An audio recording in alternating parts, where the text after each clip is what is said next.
Hello everyone, this is Fanfic Audiobook. Here you find original fan made audio stories. Black Robe, starting with a seductive female version of Homelander. Part 4. The first rays of morning light tried to pierce through the thin mist over New York, only to be blocked completely outside the glass curtain wall by the suffocating low pressure on the upper floors of the Vought International Tower.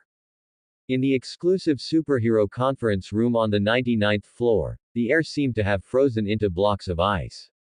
Around the massive oval conference table, the other members of the Seven had not yet arrived.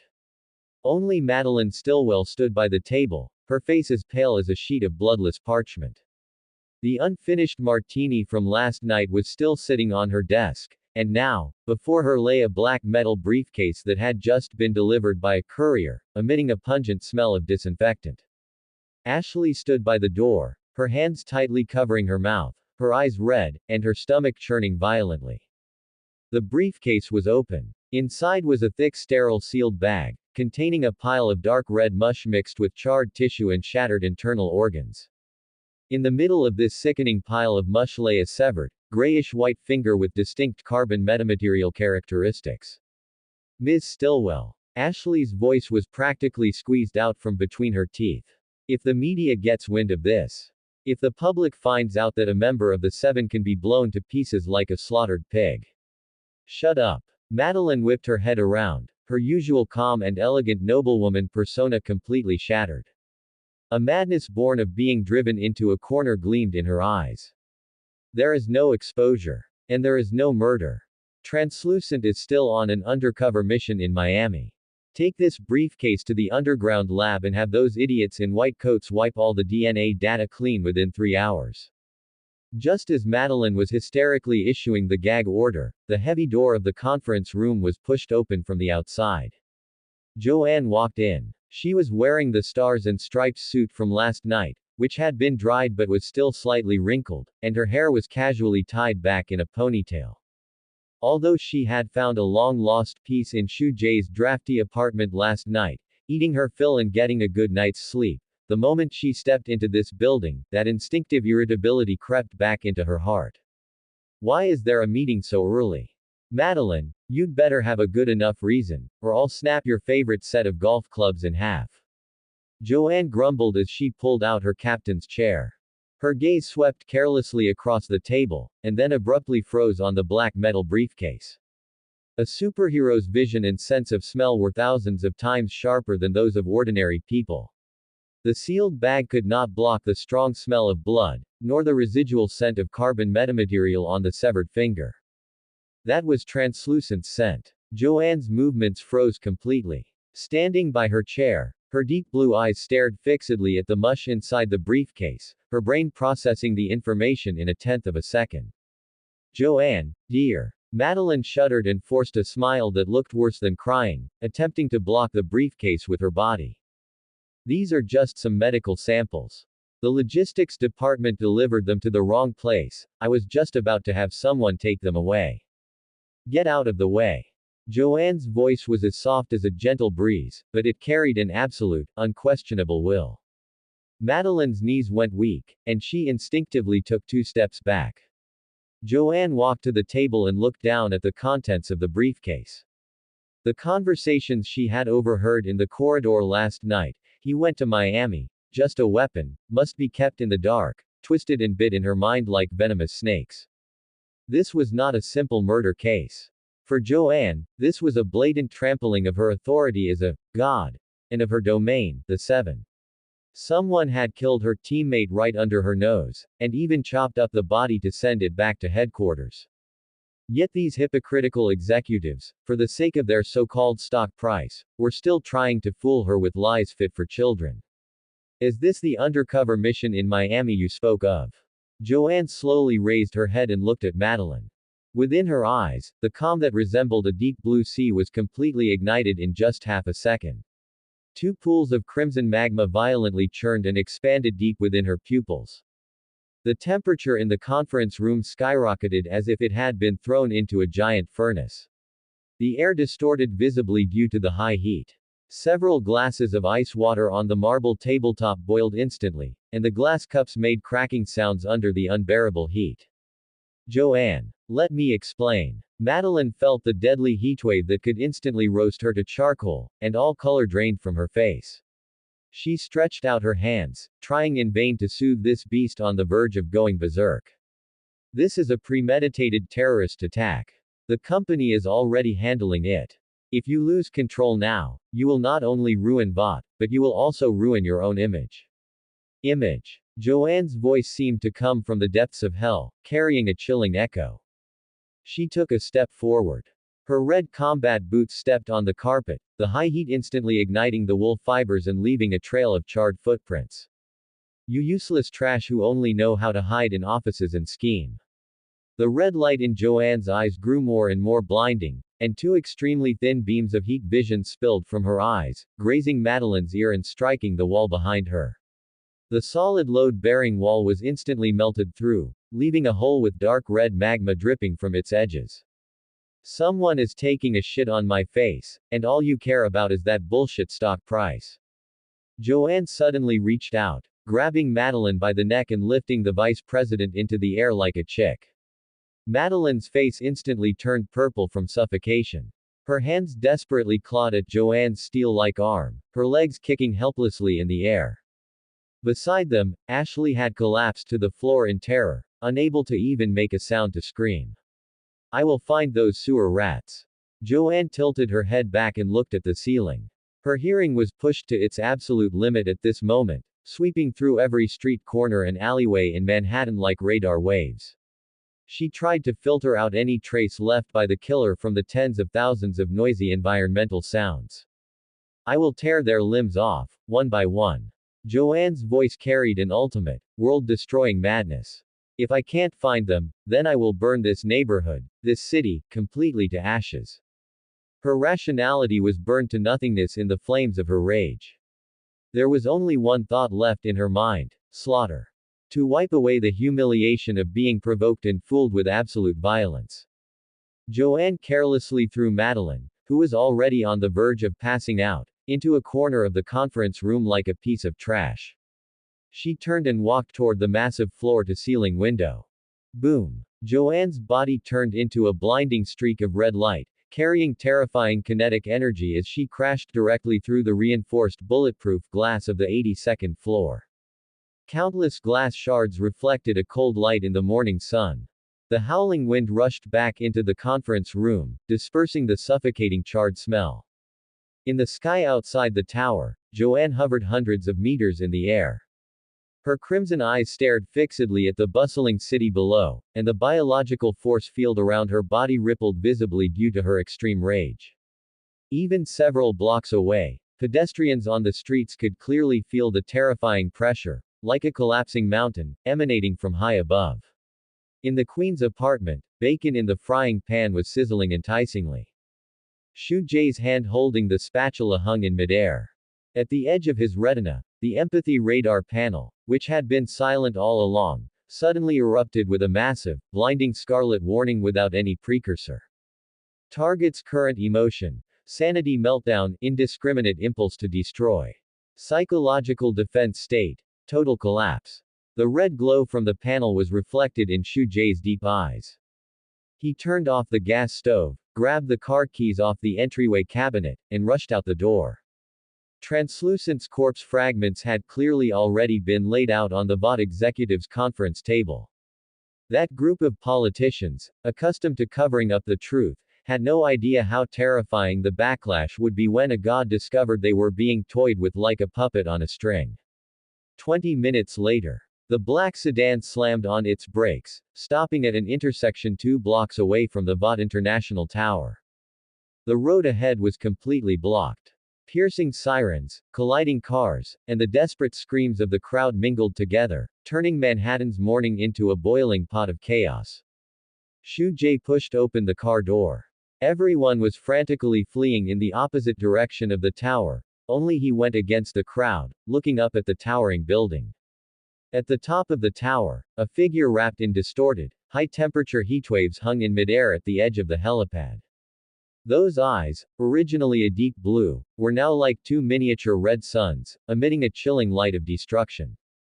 The air was thick with the pungent smell of ozone and burning sulfur. The inside of the tower was already in utter chaos.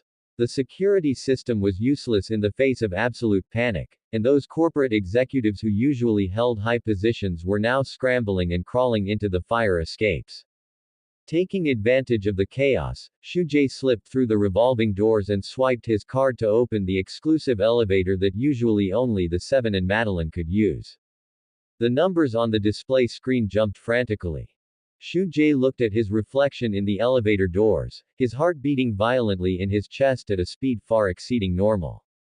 Ding! The elevator doors to the rooftop helipad slid open to both sides.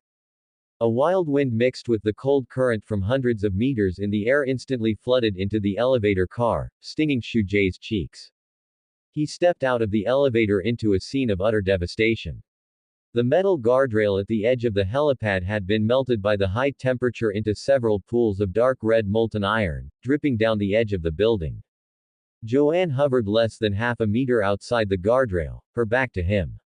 Her red cape fluttered loudly in the howling wind. She kept her head down, her gaze locked onto the intersection below, which was packed with thousands of people. The red energy building up in her eyes had reached a critical point, and the air around her hissed under the strain of the extreme heat. Even if only a tenth of a second remained, that heat vision, powerful enough to slice the entire street in half, would pour down. Shujay pushed against the airflow that was strong enough to blow a person away, taking step after step forward. The soles of his shoes made a sticky sound as they stepped on the scorching floor paint of the helipad. Joanne. The figure hovering in midair paused. Joanne slowly turned her head. It was a face that had completely lost all human emotion. The red light in her pupils even obscured her original features, with only pure destructive desire burning within. As her gaze, which radiated lethal heat, swept over Shujay's position, there was no sign of it softening. The moment he was targeted by those red eyes, Shujay felt as if all the blood in his body was about to be ignited. Forcing down his trembling nerves, he walked to the very edge of the helipad, facing the blinding red light. Shujay opened his arms and, without any hesitation, wrapped them around her body, which was radiating thousands of degrees of heat, locking her in a tight embrace. Steel body, embrace state only, has been fully activated.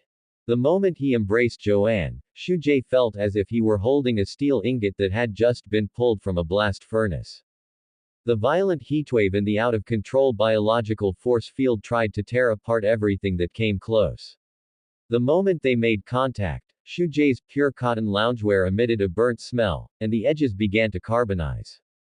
However, the moment that lethal heat penetrated his clothing and touched his skin, it was forcibly blocked by the absolute defense laws granted by the system. His bones let out a dull protest, and his muscles endured incredible pressure, but he still stood there firmly, without taking even a single step back. Joanne's body stiffened. The rage that sought to destroy the world developed a crack when it collided with a warm body that should have been instantly turned to ash, yet firmly locked her in place. Let go. A beast-like low growl came from Joanne's throat. The red light around her, instead of weakening, became even more violent due to her struggling. Enduring the oppressive pressure that felt as if it would suck all the air from his lungs, Shujay pressed his cheek tightly against Joanne's scorching neck. He could smell the slight scent of burnt hair from the high temperature, and he could feel the violently trembling soul beneath that invincible shell. For me. Shujay closed his eyes, tightening his arms in the howling wind, his voice low and clear as it reached Joanne's ears. Stop. These few words were like a precise scalpel, directly severing the neural fuse named destruction in Joanne's mind. The voice that had been clamoring in her ear to burn the entire world to ashes suddenly fell silent. In its place was the steady heartbeat belonging to this man, coming from her neck. The two pools of blinding scarlet magma in her eyes, as if drained of fuel, began to flicker violently. The suffocating heatwave around her receded rapidly like a tide. The red light in Joanne's eyes went out completely, restoring their clear, deep blue color. However, those eyes were now filled with confusion and helplessness. Her tensed muscles lost all strength in an instant. Like a puppet stripped of its strength, Joanne let her full weight press against Shujae. Following the curve of the helipad's edge, they both slowly knelt onto the scorch-marked ground. The cold wind high in the sky reclaimed the helipad. Joanne knelt before Shujae, her hands trembling slightly as she clutched his loungewear jacket, which was mostly charred. She looked at Shujae's face, slightly pale from enduring the immense pressure, her lips moving but unable to make a sound. She had almost destroyed this city. She had almost used those eyes to burn the only man who could make her feel at ease into ashes. Shujae let out a heavy breath, feeling the passive effect of the steel body gradually fade as the crisis subsided. He raised his right hand, the back of which was slightly reddened from the heat, gently placed it on Joanne's blonde hair, and pressed her lowered head against his chest. It's okay. Shujae's chin rested on the top of her head, his voice sounding exceptionally steady in the wind. Everything is okay now. The cold wind at an altitude of several hundred meters still raged, dispersing the last trace of the acrid burning smell on the helipad. Shujae released his arms. The fabric of his loungewear on his chest had become brittle from the high heat just moments ago, emitting a faint cracking sound with even the slightest movement.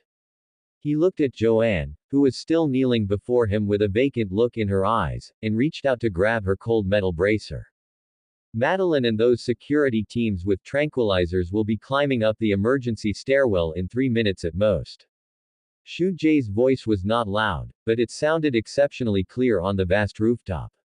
If you stay here, you will either have to listen to that group of people continue to fool you with disgusting lies, or you won't be able to control yourself and end up killing them all, completely turning into a monster with no way back. Upon hearing the words, Madeline, and lies, a trace of disgust and hostility flashed in the depths of Joanne's eyes. She lowered her head, looking at the back of Shujae's hand, which had been slightly scalded red, and let out a dull nasal sound from her throat. That power, capable of destroying everything, was still surging through her veins, unable to find an outlet, making her insides ache with suppression. Get up. Shujae did not give her much time to wallow in negative emotions. He applied slight force to his hand and pulled her up. Come with me. Joanne did not resist, allowing this ordinary man, who didn't even possess superpowers, to pull her by the wrist as she turned and walked toward the private elevator whose doors had not yet closed. The two stepped into the car. The elevator doors slowly closed in front of them, completely shutting out the howling wind and piercing sirens outside. Basement Level 3, the private parking garage for Vought International executives. The moment the elevator doors opened, a scene of extreme chaos came into view. 10 minutes ago, due to the high temperature alarm on the top floor and the pressure from Joanne's rampage, this group of corporate elites, who were usually dressed in suits and leather shoes, had fled one after another. Expensive leather briefcases were scattered all over the floor. Several pairs of limited edition high heels with broken heels were discarded randomly in the middle of the driveway, and a few luxury cars nearby had even suffered minor rear-end collisions from fighting for space. Their doors were left open, and the owners were long gone. Shujae led Joanne out of the elevator, his gaze quickly sweeping across the dim underground garage. Soon, his line of sight locked onto the most central area of the VIP parking spaces, where a streamlined, highly aggressive Aston Martin supercar with a midnight black paint job was parked. That was a concept performance car that Vought International had used for commercial collaboration displays last quarter, and usually, only members at the board level were qualified to touch it.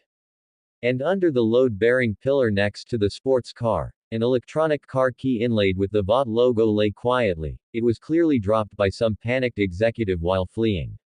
Shujae walked over, bent down, and picked up the key.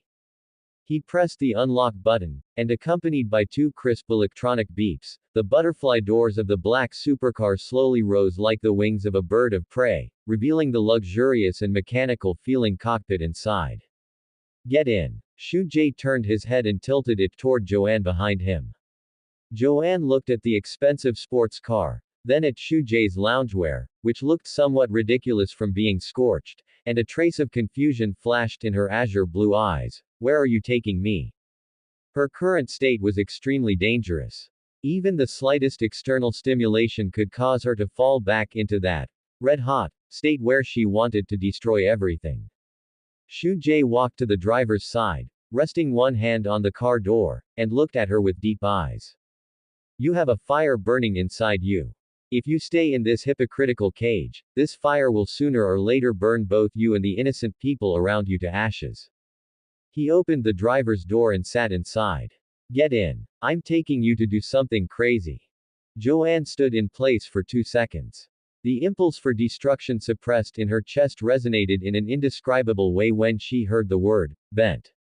She did not hesitate any longer, walked around the front of the car, bent down to sit in the passenger seat, and pulled down the cool butterfly door. Vroom. Accompanied by the press of the start button, the 12-cylinder engine erupted with a deafening roar in the underground garage. Shu Jae slammed his foot down on the accelerator.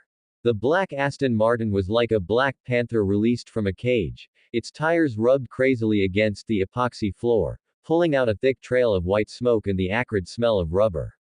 With a terrifying sense of G-force, the sports car shot up the ramp of the underground garage like an arrow released from a bow. The sunlight outside had completely penetrated the thin mist.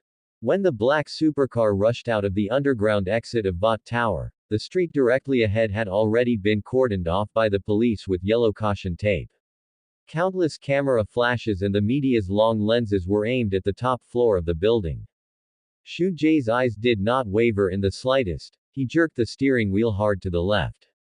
The sports car carved a perfect drifting arc on the asphalt, narrowly squeezing through the gap between two police cars, and amidst a chorus of gasps and curses, cut into the highway leading out of the city.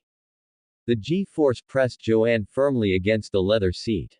She watched the streetscape receding rapidly outside the window, watching those skyscrapers that had originally made her feel suffocated being left behind little by little. There was no music in the car, only the near hysterical roar of the V8 engine and the whistling sound of wind pouring in through the slightly lowered car window gap. This sense of speed, infinitely approaching the edge of loss of control, actually made her feel a long-lost sense of exhilaration. Faster. Joanne gripped the door handle with both hands, the wind blowing her blonde hair wildly. She turned her head to look at Shu Jae, and her azure blue eyes finally reflected a glimmer of vitality belonging to a living person. Shu Jae glanced at her, the corners of his mouth slightly raised. He shifted the gear into sport mode and pressed the accelerator firmly down again. The needle on the dashboard instantly approached the limit red zone of this performance monster. The black sports car transformed into a pitch-black lightning bolt in the traffic, weaving continuously between several heavy trucks. Each close call was accompanied by piercing wind noise. Half an hour later, the prosperity and hustle and bustle of Manhattan were completely left behind the horizon. The scenery on both sides of the road gradually became desolate. The bright and beautiful glass curtain walls disappeared, replaced by large tracts of wasteland overgrown with weeds, as well as the rusty cranes and towering cooling towers in the distance that looked like steel behemoths. This was an abandoned heavy industrial zone far from the center of New York City. Due to environmental policies and industrial relocation many years ago, this land, which once roared with the sounds of forging, had long since become an unmanned steel graveyard. Shu Jae slammed on the brakes. The tires dragged a long black skid mark on the cracked concrete road covered in gravel. The black Aston Martin stopped steadily in front of a huge, rusty chain-link gate. The air was filled with a strong smell of motor oil, rust, and dried weeds. Shu Jae turned off the engine, pushed open the car door, and stepped out. Joanne followed him out of the car. She looked around. Directly in front of her was a scrap car processing plant covering an area the size of several football fields. Thousands of scrapped cars were piled up in layers on this desolate land like small hills. Rusty frames, shattered windshields, and twisted hoods formed a bleak picture with a strong heavy industrial wasteland style. Shu Jae walked to the front of the car, fished out a slightly flattened pack of cigarettes from his scorched pocket, pulled one out, and bit it in his mouth. He pressed the lighter, and a ghostly blue flame flickered in the breeze of the wilderness, lighting the tobacco. He took a deep drag and exhaled a cloud of gray-blue smoke. Then, Shu Jie turned around, tossed the lighter onto the hood of the sports car, and looked calmly at Joanne, who was standing on the edge of the ruins, still somewhat at a loss. The walls of Vought Tower are too fragile, and too much of an eyesore. Shu Jie reached out and pointed to the sea of scrapped cars piled up like mountains in front of them, his voice echoing in the empty abandoned industrial zone, carrying a hint of indulgence. It's safe here. No one will go and snitch to Madeline, and no one cares about the fate of this pile of scrap metal. He looked at Joanne's eyes, which were gradually lighting up. Now, this ruin is yours. Go ahead and vent that fire. Joanne took a deep breath of air mixed with the scent of engine oil and rust, then took a step forward. Her red boots stepped onto the gravel-filled ground, emitting a dull, heavy thud. The next second, she appeared in front of a rusted Ford pickup truck.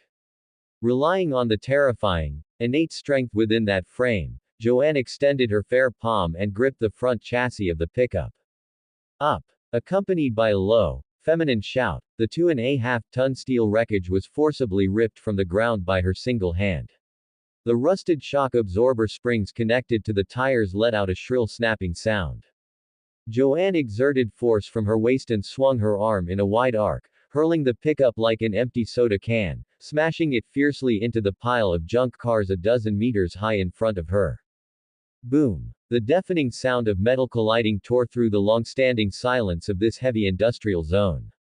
The pickup slammed into the side of the car pile, its massive kinetic energy causing 7 or 8 junked cars to crumple and roll down to the ground, kicking up a sky full of dust. This was just the beginning. The first loud noise seemed to awaken some primitive desire for destruction within Joanne. She charged into the sea of junked cars. Every punch she threw was accompanied by the screeching sound of tearing metal. The sturdy A-pillars of the cars were more fragile than paper under her fists, twisting and snapping instantly. She lifted her leg and landed a high kick on the door of another abandoned SUV, sending the entire vehicle tumbling 3 or 4 times in the air before it crashed heavily onto an open space in the distance, scattering parts everywhere. Shu Jie sat on the carbon fiber hood of the black Aston Martin, a half-smoked cigarette between his lips. The vibrations from the ground traveled through the sports car's tires to him. In the billowing dust not far away, that figure wearing the stars and stripes suit was wantonly ravaging those multi-ton steel beasts in a way that defied the laws of physics. A shard of a flying car rearview mirror spun past Shu Jie's cheek, hitting the sports car's windshield with a clatter, and leaving a white scratch. Shu Jie's eyelid twitched slightly. Through the swirling dust, he watched the figure rampaging through the steel ruins. What others saw was an out-of-control monster, a human-shaped nuclear weapon. But in Shu Jie's eyes, it was nothing more than a little girl who had been wronged outside and was throwing a tantrum by desperately smashing her dolls. She stopped in front of the hood of a nearly crushed heavy-duty truck, her chest heaving violently. Deep within her azure eyes, the 2 pools of red magma that had previously extinguished were ignited once again. Scorching energy gathered rapidly in her eye sockets, and the surrounding air was instantly heated until it twisted and warped, emitting a hissing, mournful sound. 2 thick, crimson beams of heat vision, carrying enough heat to melt through the thickest bulletproof armor, erupted from her eyes. The beams swept across the mountain of junk cars ahead. The metal edges cut by the heat vision instantly turned into dazzling molten iron, dripping down like raindrops. The residual fuel in the junked car's tanks, the moment it touched the high temperature, triggered a series of dense explosions. Bang! Bang! Bang! Orange-red fireballs rose into the air one after another within the ruins. Billowing thick smoke shot straight into the sky, shrouding most of the junkyard in a sea of flames. Joanne floated in midair, her hands outstretched. She didn't need to worry about whether she would hurt civilians, nor did she need to calculate how much money Vought's PR department would have to spend on damage control.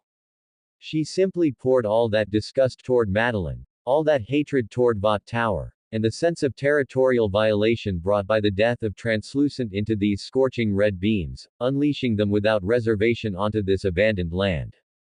The red light reflected on Shu Jie's face, bringing not only visual shock but also waves of scorching heat rushing toward him. Shu Jie narrowed his eyes, dropped the nearly finished cigarette butt on the ground, and crushed it with his foot. This was a scene of extreme visual impact. Violence and beauty achieved a strange balance in that woman. Her long golden hair danced wildly in the hot air currents, her graceful figure wrapped in the suit, and every movement she made carried the power to split mountains and shatter rocks. During this unbridled venting, Joanne's actions actually retained a trace of subconscious awareness that was hard to detect. Whether it was the debris of cars she smashed or the trajectory of her heat vision, everything perfectly avoided the direction where the Aston Martin was parked. She would even cast a quick glance over her shoulder after destroying a pile of scrap metal. When she saw the man wearing half-scorched home clothes still sitting calmly and securely on the car hood, watching her with that peaceful, tolerant gaze, the stone hanging in her heart would finally settle back into place. The destruction lasted for a full 20 minutes. The once mountain-like pile of junked cars had now turned into a pitted, burning steel plain. Everywhere there were droplets of molten metal and charred car frames. The thick smoke and dust filling the air made it almost impossible to open one's eyes. Joanne's heat vision finally ceased. The red light in her eye sockets gradually dimmed, returning to the ocean-like azure blue. She slowly descended from midair to the ground, her red boots stepping on a piece of still smoking sheet metal, emitting a sizzling sound. Continuously outputting such massive kinetic and thermal energy, even though she was a superhuman standing at the pinnacle of the human combat power pyramid, her stamina had clearly been depleted. Her chest heaved violently as she gasped for air, and a fine layer of sweat seeped from her forehead, sticking a few strands of golden hair to her cheeks. The surrounding world fell silent at this moment, with only the dancing flames on the wreckage still crackling. The rage and malice that had supported her frenzied destruction were drained away along with the loss of her stamina. After all the anger had been completely vented, all that remained in the depths of her heart was desolation. The sky-high flames in the abandoned scrapyard completely dispersed the thin mist above the wilderness. Billowing black smoke rose up, obscuring the blinding sunlight and casting large, flickering shadows on the ground. The surrounding air was scorched hot by the burning metal and rubber. Joanne walked step by step toward the Aston Martin parked on the edge. Her steps were no longer as light and oppressive as usual. Her red combat boots felt heavy as they stepped on the debris of shattered glass and gravel. The stars and stripes suit, symbolizing invincibility, was covered in dust, and her long golden hair clung messily to her sweat-dampened face. The violent kinetic output and continuous heat vision cutting had drained the massive energy stored in her cells. As the distance closed, the scene in Joanne's eyes began to blur. It wasn't the physiological dizziness caused by physical exhaustion, but that feeling of despair from being isolated by the whole world, surging back up like a tide. Thud. Shu Jie slid off the carbon fiber hood, landing his feet steadily on the ground. He strode forward, heading toward Joanne against the pungent smell of gunpowder smoke. As a mortal body approached this ruin that had just undergone a baptism of high heat, a thin layer of sweat immediately appeared on his skin to resist the heatwave, and his breathing became somewhat rapid due to the lack of oxygen. The distance between the two kept shrinking. 10 meters. 5 meters. 2 meters. Joanne stopped. She looked at the man before her, wearing half-scorched loungewear and with a physique far less formidable than her own, her lips trembling slightly. They lied to me. Joanne lowered her head, looking at her own hands, which had just torn through tens of tons of steel with bare strength, her eyes filled with self-loathing. I am just a monster kept in a cage. Shu Jie took the final half-step forward, reaching out with both hands to rest them on Joanne's trembling shoulders. Through the fabric of the stars and stripes suit, he could clearly feel that her body was losing its last bit of support.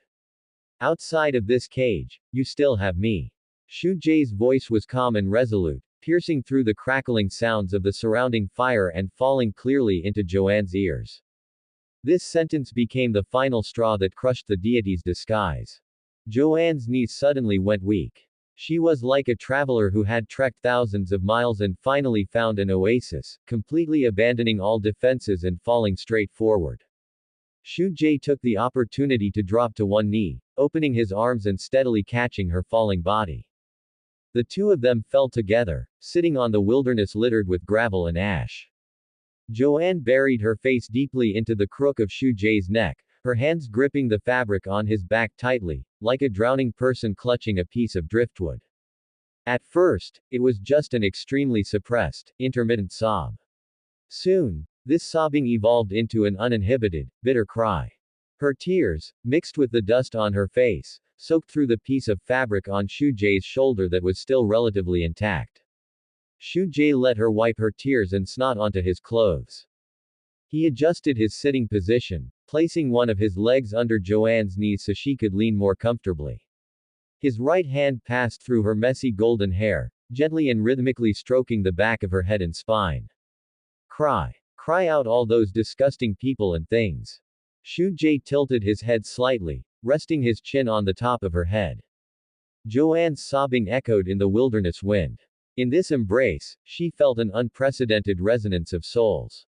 This man had seen her most brutal killing intent, had seen her looking disheveled while eating noodles, and now he had accepted her most fragile, unbearable weeping. He didn't care if she could fly or tunnel through the earth, he only cared if she would be cold in this drafty world.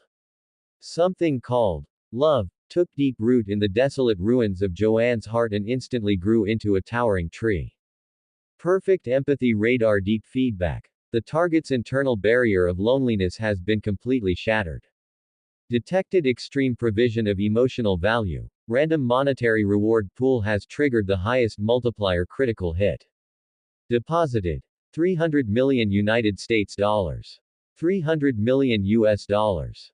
Shu Jae's gaze lingered on the panel for only a tenth of a second before he closed it with his mind. At this moment, no joy regarding money could compare to this heavy, weighty trust in his arms. The fire gradually died down, with only a few tires still emitting black smoke. Joanne's sobbing slowly weakened, turning into an occasional sob or two. She still maintained that posture of holding Shu Jae tightly, as if this safe haven would disappear the moment she let go. The wind on the wasteland swept up the black and gray embers, swirling past the two of them as they embraced. In the distance, the pile of scrap cars was left with only a few sporadic flames, emitting a faint crackling sound. Joanne's breathing finally calmed down completely, the heart-wrenching sobs replaced by a quiet born of extreme exhaustion. She still buried her face in the crook of Shu Jae's neck, gripping the clothes on his back, greedily inhaling the scent of gunpowder and soap on him. Shu Jae knelt on one knee on the ground filled with gravel, having maintained this posture for a full 10 minutes. A distinct sensation of numbness and soreness traveled up his right leg. Wipe your tears. Shu Jae's voice broke the deathly silence in the scrapyard. He leaned his upper body back slightly, creating a bit of distance between them, and extended his slightly cleaner left hand, his thumb gently brushing across Joanne's cheek. That originally fair and delicate face was now covered in dust and tear tracks, looking like a little kitten that had just crawled out of a coal pile. Joanne lifted her head, following his lead. Those azure eyes, washed by tears, were clear without a trace of impurities. She looked at Shu Jae's face, which was within arm's reach, at the bangs on his forehead curled by the high heat, and the bit of dark stubble emerging on his chin. Joanne's gaze moved from Shu Jae's deep eyes, slowly sliding down, and stopped on his lips. Her throat moved slightly. The impulse to completely possess, to stitch her own broken soul together with his, completely occupied her brain. Joanne lifted her chin slightly, relying on an almost beast-like instinct, closed her eyes, and awkwardly leaned in. She didn't know what angle to use, nor did she know how much force to control. The moment their lips touched, there was even a slight sound of teeth clicking together. Joanne simply pressed her lips straight onto Shu Jae's, her body somewhat stiff, her hands still gripping his clothes tightly, forgetting even to breathe. Shu Jae felt the cold touch of the wasteland breeze on his lips, as well as the burning intention transmitted from that stiff body. He lowered the left hand that had been wiping her tears, and instead slid it to the back of her head. His broad palm passed through her golden hair, which had been blown messy by the wind, and steadily cupped the back of her head. At the same time, his right hand circled her slender waist, pulling her a little tighter into his embrace. Joanne felt the warm force from the back of her head, and her originally tense shoulders subconsciously relaxed. Shu Jie tilted his head slightly, shifting to a perfect angle, resolving the haphazard collision from just a moment ago. He turned passive into active, with the composure and assertiveness of a mature man, and pried open these awkward gates. The wind on the wasteland seemed to stall at this moment. Joanne's eyes widened suddenly for an instant, but were soon swept away by an unprecedented tremor, and she tightly closed her eyes again. This was completely different from her impulsive, head-on touch just now. Shu Jie's guidance was gentle yet irresistible, depriving her of her breath bit by bit, dismantling the last trace of her defenses. She felt as if she were soaking in a warm spring. The cold treatment she had received at Vought Tower, the grievances of being treated as a weapon, were all completely melted away in this extremely intimate blending. Joanne's hands released the clothes on Shu Jie's back, slowly climbing upward, and circled his neck. She responded somewhat clumsily, learning Shu Jie's rhythm, surrendering herself without reservation. The two knelt and sat in the ashes and gravel, embracing. Shu Jie's fingers, which were supporting the back of her head, gently wove through her hair. He controlled the rhythm, not letting this kiss become impatient, but instead, using an almost soothing manner, lingeringly extended this warmth. Until Joanne's breathing became completely chaotic, her chest heaving violently due to lack of oxygen. Only then did Shu Jie slowly stop his movements, pulling back by half an inch. Their foreheads were still pressed together. Joanne panted heavily, a blush spreading across her cheeks that even his heat vision could not have brought about. Those azure eyes were veiled in a layer of moisture, looking directly at Shu Jie without any avoidance, the attachment in her gaze thick enough to almost overflow. Did you learn? Shu Jie looked at her awkward yet alluring appearance, the corners of his mouth curling into a teasing smile. His voice kept very low, carrying a trace of hoarse magnetism. Joanne's ears turned bright red instantly. In the past, if anyone had dared to speak to her in this tone, she would have slapped them into meat paste. But now, she just bit her lower lip, and hummed with some defiance. Clearly, you were the one taking advantage of the situation. Joanne turned her head away, muttering, but the hands wrapped around Shu Jie's neck didn't have the slightest intention of letting go. Instead, she buried her face back into the crook of his neck with redoubled effort, rubbing against him like a golden retriever claiming its territory. Shu Jie chuckled, the vibration of his chest clearly transmitted to the person in his arms. He patted Joanne's back. Time to go back. My leg is numb. Only then did Joanne remember that Shu Jie was an ordinary person without superpowers, having knelt with her on this hard, gravel-filled ground for so long. She quickly released her arms, retreated from Shu Jie's embrace, and stood up with her hands supporting the ground. Shu Jie held his knees and slowly stood up, a sensation of soreness like thousands of needles pricking his right leg. He stood in place and moved his ankle slightly. Joanne stood to the side, a trace of heartache that she herself hadn't noticed in her eyes, and subconsciously reached out to support Shu Jie's arm. You are not allowed to use this posture casually in the future. Joanne glared at him, her tone carrying a bit of bossiness. You are mine, I won't allow you to hurt yourself. Fine, I'll listen to you. Shu Jie didn't argue, and logically leaned the weight of most of his body onto her shoulder. The two turned around, facing the direction they had come from. The black Aston Martin was driving smoothly on the highway on the outskirts of Manhattan. Unlike the air-tearing speed on the way there, the car cabin was now filled with a near-lazy tranquility. The roar of the 12-cylinder engine was deliberately suppressed to the lowest RPM range, leaving only the faint white noise from the air conditioning vents. Joanne leaned against the leather passenger seat. That iconic stars and stripes cape had been pulled off by her and casually balled up behind her head as a cushion. She closed her eyes, her long eyelashes casting a faint shadow beneath her eyelids. A trace of warmth remained on her left hand. Shu Jie held the steering wheel with one hand, while his other hand rested naturally on the center console, letting Joanne's fingers interlace with his, fingers locked together. Exiting the highway, the sports car merged into the somewhat congested streets of Queens. Shu Jie swaggered into a free outdoor parking spot below the apartment building. The engine cut off. Joanne let out a long breath and opened her eyes. She paid no attention to the surprised and stunned gazes of a few passers-by on the street, pushed open the car door, and skillfully followed Shu-jae into the old apartment building. The moment the apartment's security door was pushed open, the familiar air, carrying a hint of the scent of old wooden floors, rushed to meet them. On the kitchen island, the frying pan still contained bacon grease from the morning that hadn't been cleaned up, emitting a faint meaty aroma. She kicked off her red combat boots, didn't even put on slippers, and stepped onto the dark gray cotton carpet, walking straight toward the large fabric sofa in the living room. Bang! Joanne, like a puddle of liquid that had completely lost its skeletal support, threw herself face first into the soft cushions of the sofa, letting out a sigh that was extremely satisfied yet exhausted.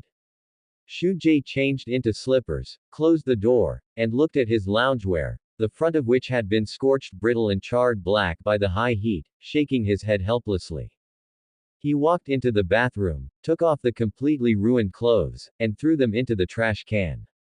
Turning on the faucet, the cold tap water washed over his hands. There was a slight red mark on the back of his hand left from resisting the heat wave radiating from Joanne earlier. Although the passive effect of the steel body had exempted him from most of the fatal damage, the terrifying pressure still made his muscles ache slightly. Just as he picked up a towel to wipe the water off his hands. Right in the center of his retina, that familiar translucent, ghostly blue panel emerged silently, like ripples on the surface of calm water. Partner Development System. Periodic Settlement. Detected that the host and the target object, Joanne, have completed their first physical intimacy exceeding the safety distance. Emotional bond depth has exceeded the critical threshold.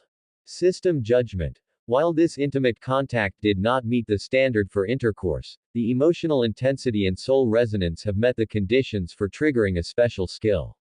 Shu-jae's hand-wiping motion paused. He had originally thought that only by completing the final intercourse step would a minor skill reward be triggered. He hadn't expected that today's rescue and emotional soothing in the ruins would break the system's conventional judgment mechanism.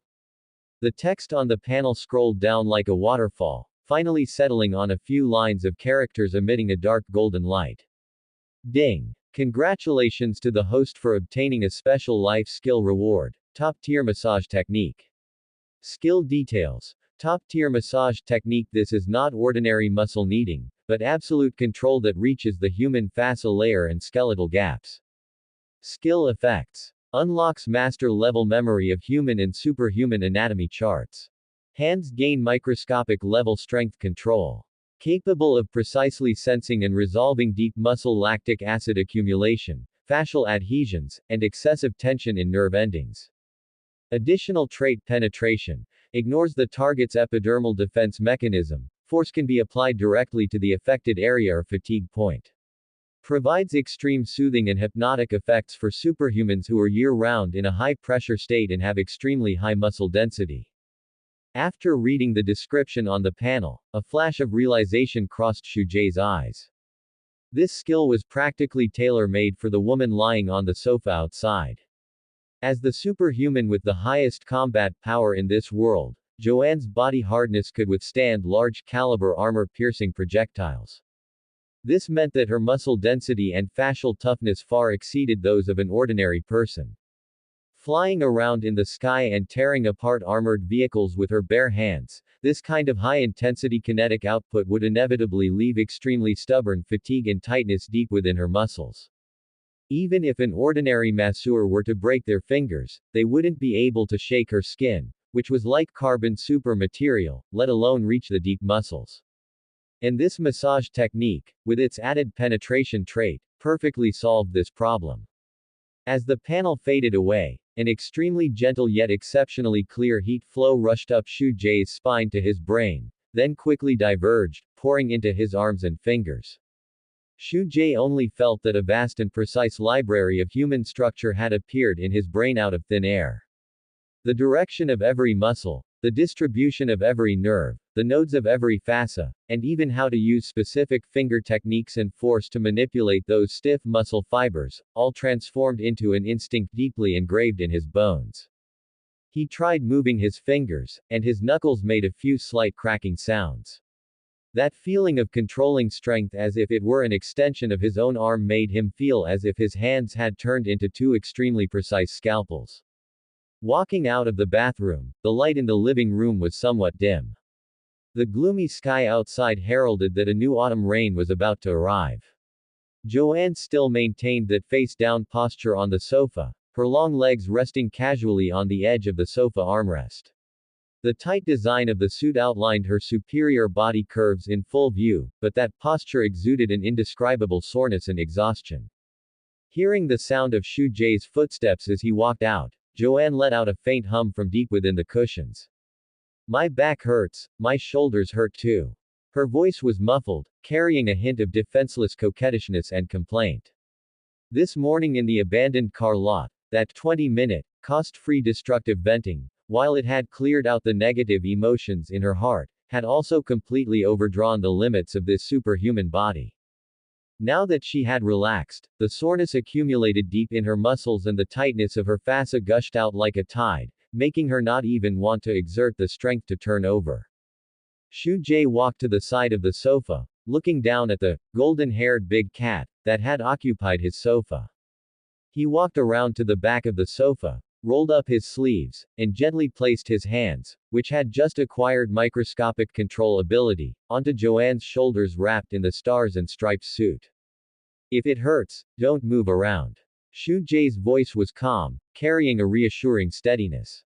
His thumbs accurately found the origin of the trapezius muscles on both sides of Joanne's cervical spine, which were currently as stiff as two solid, high-density rubber pads. Close your eyes. I'll help you loosen up these tense bones, piece by piece.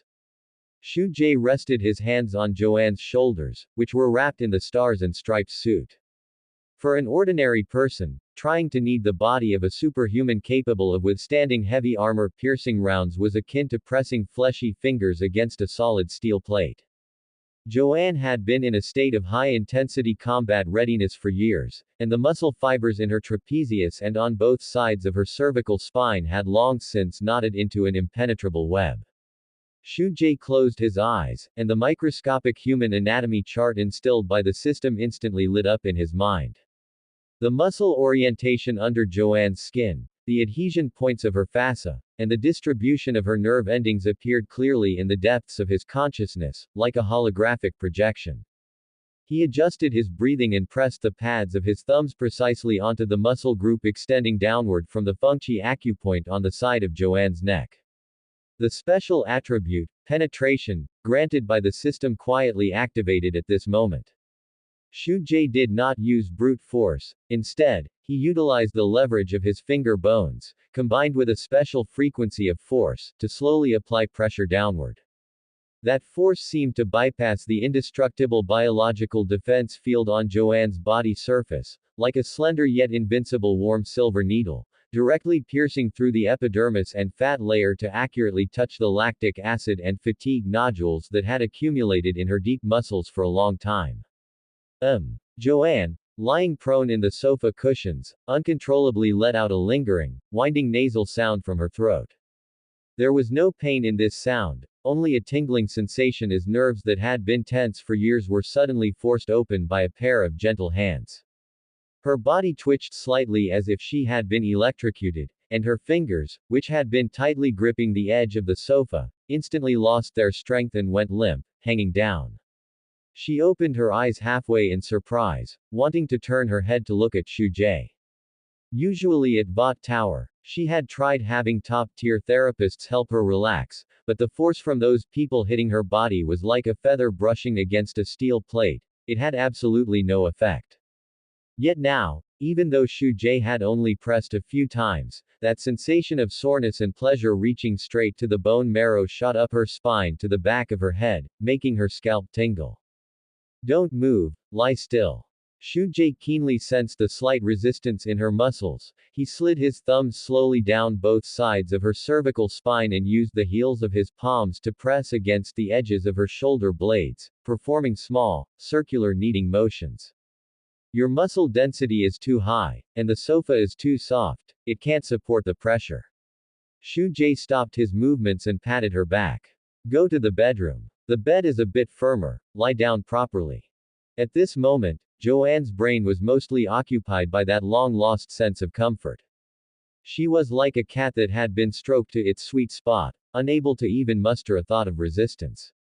She hummed, reluctantly climbed up from the sofa, and walked into the bedroom, stepping on the carpet. The bedroom curtains were not fully drawn, and the autumn rain that had been brewing outside for a long time finally began to fall, pattering against the glass and adding a layer of quiet tranquility to the already dim room. Joanne threw herself onto the large double bed, burying her face in the pillow that carried Shu Jae's scent, her long legs stretching out casually, completely abandoning control of her body. Shu Jae walked into the bedroom and closed the door behind him. He walked to the bedside, took off his slippers, knelt on the edge of the bed with one knee, and found a posture that made it easy to apply force. This time, he did not do it through her clothes. It might be a bit sore, bear with it. Shu Jae's voice sounded exceptionally deep in the dim bedroom. His hands slid down the invisible zipper on the back of the stars and stripes suit, pulling the tight, high-tech fabric apart to reveal Joanne's smooth, well-defined beautiful back. The moment his fingertips touched that warm, smooth skin, Shu Jae's heart skipped a beat. No matter how composed he appeared, ultimately, he was still a normal 20-year-old young man. Facing such a body that was perfect in both sight and touch, physiological palpitations could not be completely suppressed by reason. But he quickly composed himself and focused his attention back on the anatomical chart in his mind. His warm palms pressed against both sides of Joanne's spine. His control of force was extremely exquisite. At times it was like a gentle drizzle, and at times like a heavy hammer striking a drum, with every press accurately hitting the pain points that Joanne's muscles needed most. As time passed, the sounds emitted from Joanne's throat became increasingly uninhibited. The fatigue and stress that were usually suppressed were released from her body little by little, guided by the tips of Shu Jae's fingers. She only felt her eyelids growing heavier and heavier, her body feeling light and airy, as if she were lying on the clouds, swaying with the wind. Have you ever studied this before? Joanne asked, her eyes half closed. An ancestral craft, specifically used to deal with disobedient large felines. Shu Jae casually made up a line while kneading the muscles on her waist. Joanne was amused by his words and wanted to laugh, but her whole body was so limp that she couldn't even muster the strength to laugh. She could only rub her head against the pillow and, like a truly tamed big golden cat, let out an extremely comfortable low whine. The rain outside gradually intensified, and the frequency of raindrops hitting the glass became denser. Yet the temperature in the bedroom kept rising. Massage was an extremely physically demanding task, especially to maintain the penetration attribute, and a layer of fine sweat had already seeped out on Shu Jae's forehead. His breathing became much heavier than it had been at the beginning, and his warm breath occasionally sprayed onto Joanne's smooth back, causing a slight tremor on her skin. When Shu Jae's hands slid over Joanne's straight, slender calves, pressing the acupoints around her Achilles tendons, this half-hour deep tissue massage finally drew to a close. All right. Shu Jae stopped his movements and let out a long breath. He felt that the muscles in his forearms were also a bit sore, but seeing Joanne, who had originally been as tense as iron, now lying limp on the bed like a pool of spring water, an indescribable sense of accomplishment spread in his heart. He pulled his hands back, preparing to get up and go to the bathroom to wash his hands, and incidentally splash some cold water on his face to cool down the heat in his body that had been stirred up by the ambiguous atmosphere. Just as his knees were about to leave the edge of the bed, a warm and soft palm accurately grabbed his wrist. Shu Jae's movements froze. He turned his head to look at Joanne, who was still lying on the bed. Joanne had turned her head at some point. The half-opened suit slid down from her shoulders to her arms, revealing a large expanse of fair skin and her deep collarbones. A few strands of golden hair were soaked with sweat, sticking to her cheeks, which were flushed with a charming crimson hue. In those azure blue eyes, there was no longer any fatigue or defensiveness, replacing it was a hazy yet highly aggressive glimmer. After this extreme relaxation from the inside out, the defenses in her body had been completely dismantled, and what followed was the vigorous energy belonging to a superhuman that far exceeded that of ordinary people, as well as an almost paranoid desire for the man in front of her. Where are you going? Joanne's voice was hoarse with a hint of coquettishness, and her fingers gripping Shu Jae's wrist tightened slightly. Wash my hands. And pour you a glass of water while I'm at it. Shu Jae looked into those eyes that seemed capable of sucking a person in, his Adam's apple sliding up and down uncontrollably. I'm not thirsty. Joanne applied a little force, and that irresistible, monstrous strength traveled along Shu Jae's wrist, directly pulling his off-balance body back onto the bed.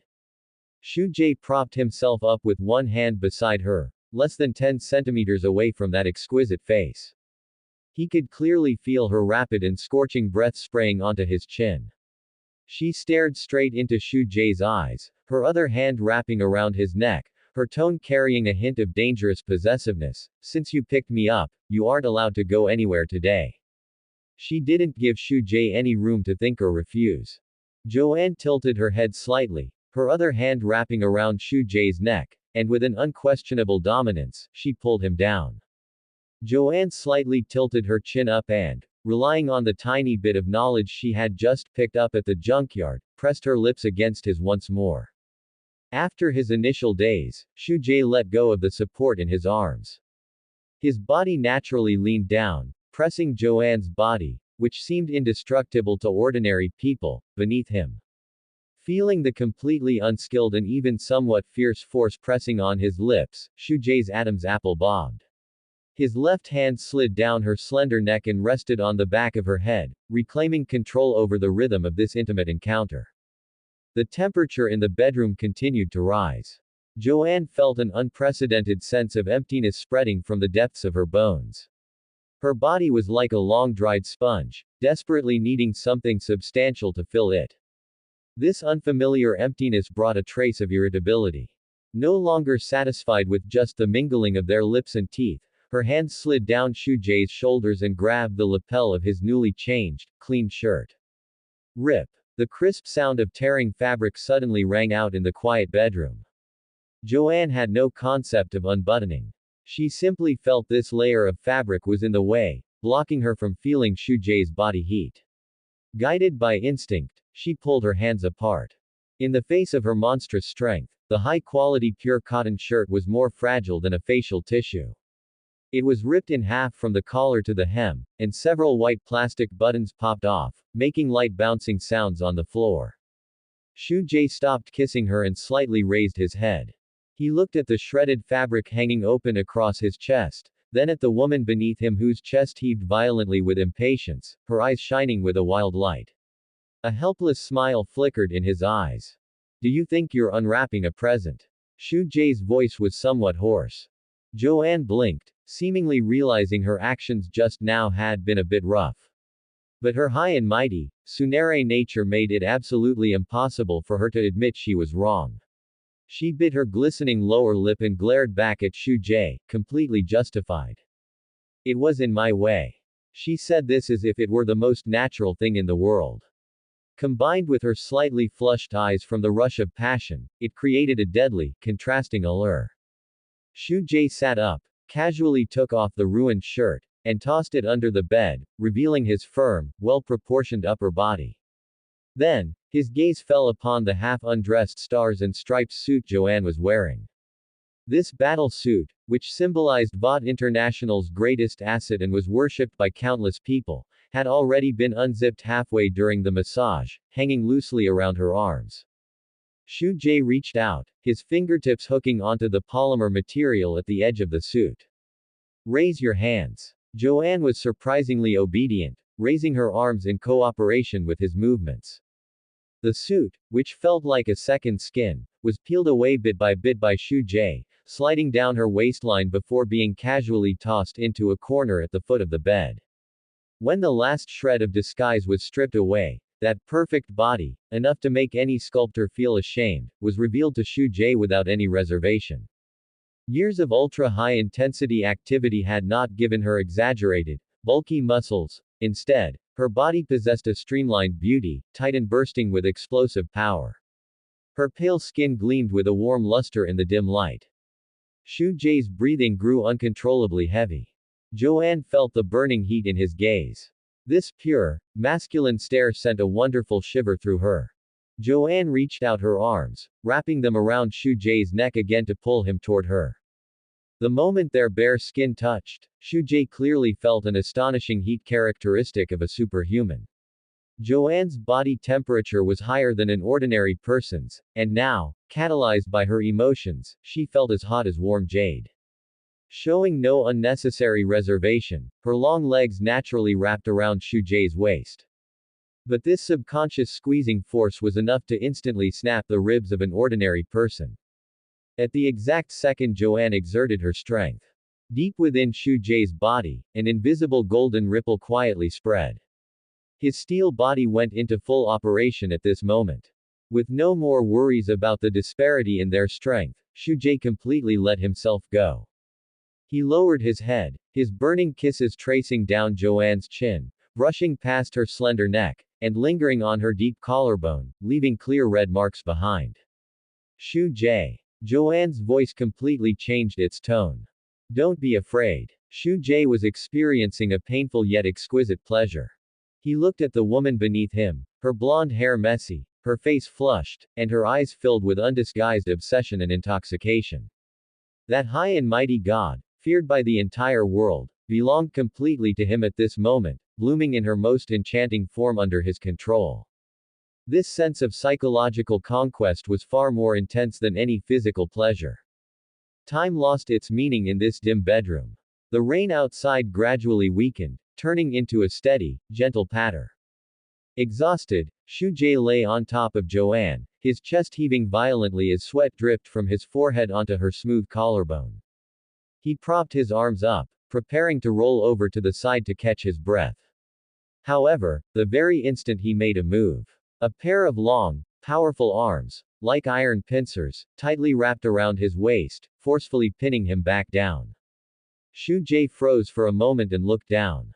Joanne was still lying flat on the pillow. Her cheeks were flushed, and her chest was still rapidly heaving, but the eyes she used to look at Shu Jae showed not a single trace of exhaustion. Instead, like a lioness that had just tasted blood and fully awakened her hunting instinct, they gleamed with an astonishing light. Where do you think you're going? Joanne's voice carried a heavy nasal tone, and her lips curled into a smile that was a bit wild and full of newfound desire. She slightly raised her waist, deliberately rubbing against Shu Jae, her astonishing superhuman stamina fully on display at this moment.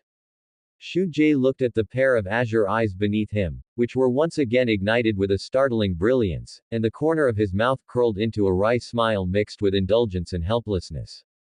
He should have expected this. As a top-tier superhuman capable of flying at supersonic speeds and casually overturning tanks, how could her endurance and recovery be measured by common sense? The massage technique had merely unlocked the shackles of her spirit and muscles, and the initial clash of their intimacy had not exhausted her stamina but, rather, acted like a key that completely opened the primitive floodgates hidden within this invincible shell for over 20 years. Since you haven't had your fill yet. Following the force of her tug, Shu Jae leaned his weight back over her. His broad palms ran through Joanne's disheveled blonde hair, soaked with sweat, as he cupped her burning cheeks. His voice, amidst heavy breathing, sounded incredibly aggressive. Then let's see who will be the first to beg for mercy tonight. A low sound, akin to a provocation, emanated from Joanne's throat. The tempest descended once again upon the small double bed. Snap! A harsh sound of wood splintering rang out beneath them.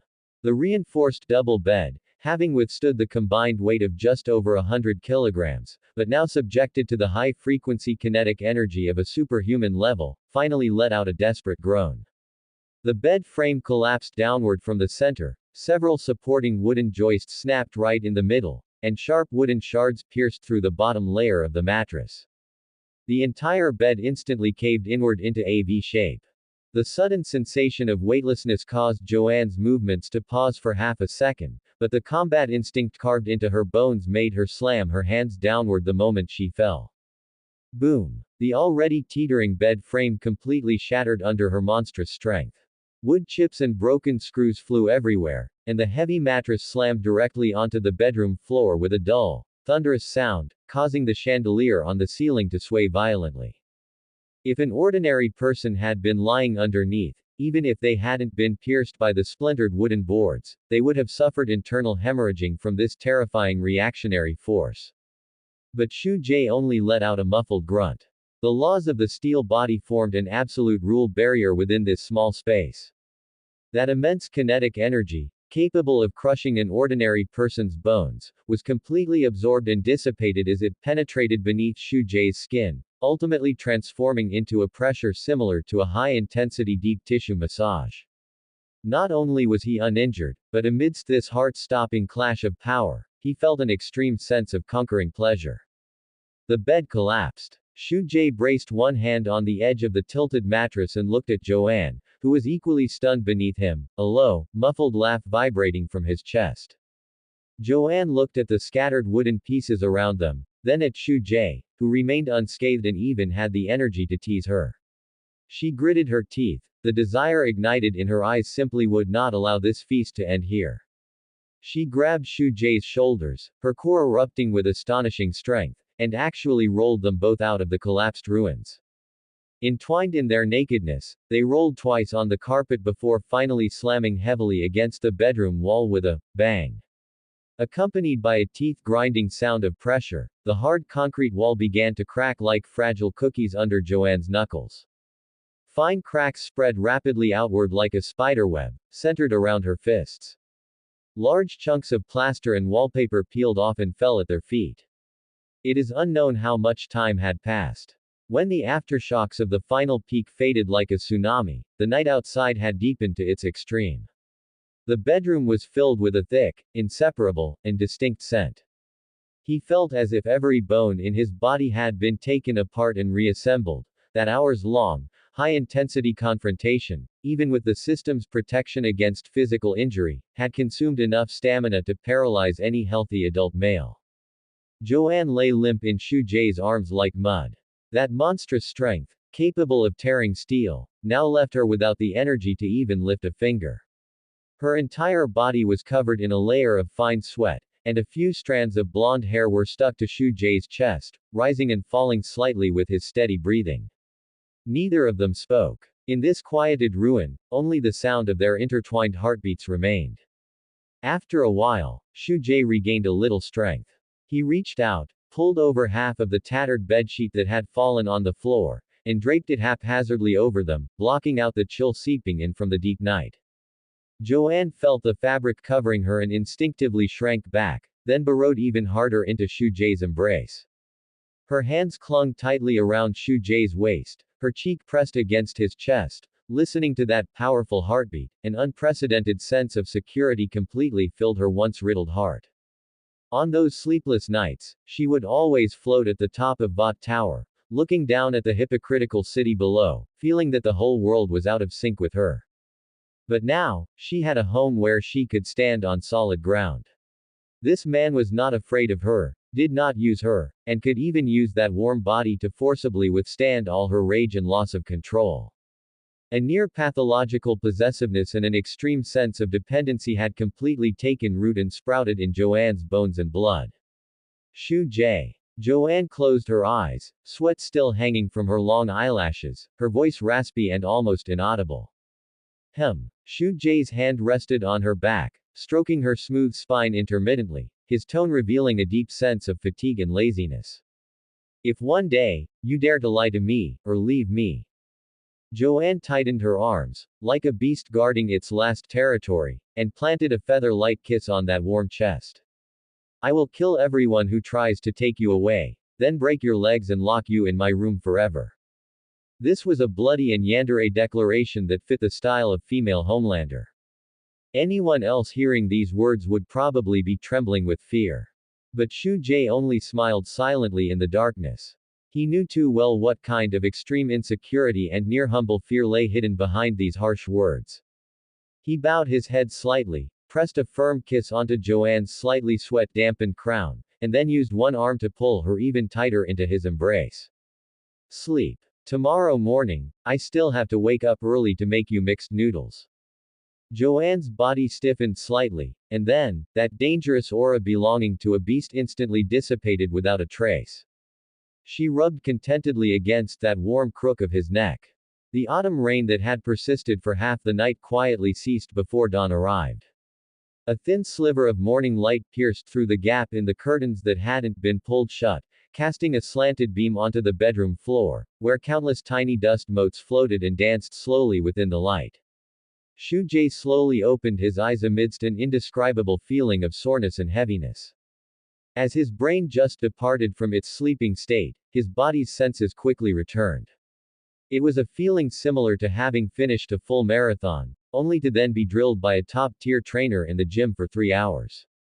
Every muscle fiber in his body was issuing a silent protest, especially his lumbar spine and back, which carried a dull ache as if they had been dismantled and reassembled. The law barrier of his steel body only took effect during specific interactive states, when the wind stopped and the rain ceased, and the supernatural power faded, the physical exhaustion belonging to an ordinary human surged up like a tide. Shujae turned his head slightly, his gaze sweeping across this bedroom that had accompanied him for so long. Even though he had been mentally prepared in the darkness last night, when he saw the scene before him clearly in the morning light, he couldn't help but gasp inwardly.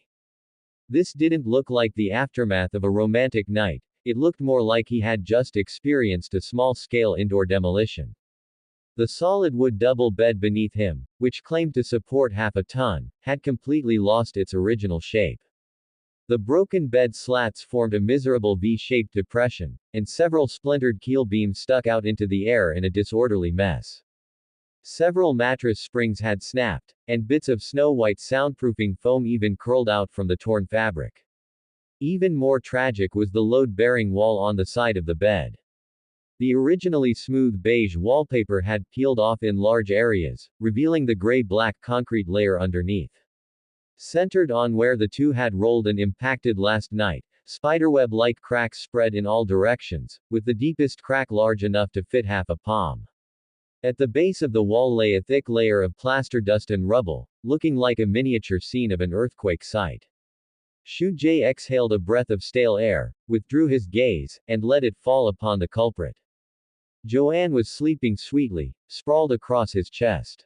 Those eyes, capable of releasing heat vision with temperatures of thousands of degrees, were tightly closed at this moment, her long golden eyelashes casting a quiet shadow beneath her eye sockets. One of her long legs was draped across Shujae's waist, and her two arms were wrapped tightly around his neck like vines. In the morning's dim light, a few faint red marks still remained on her smooth back.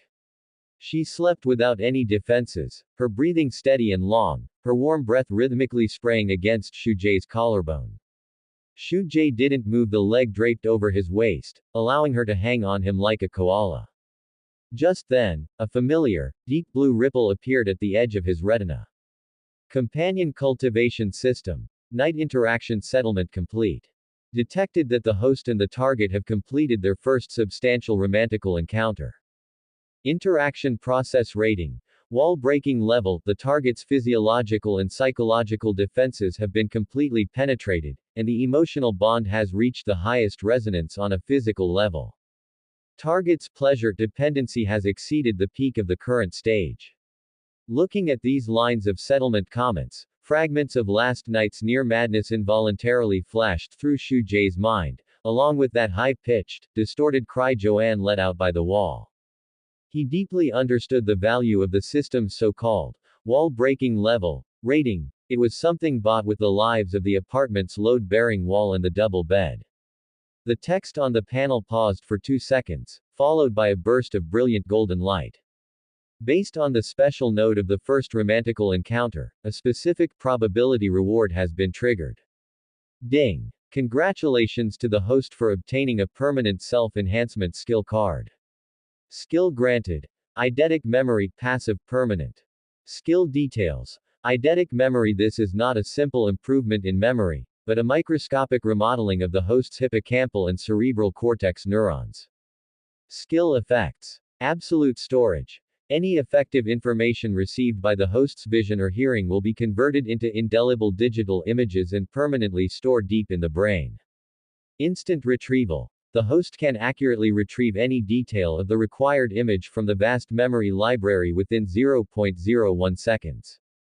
Cognitive anti-fatigue. When the brain processes high-intensity information, it will significantly reduce neural synaptic fatigue and maintain long-term absolute clarity.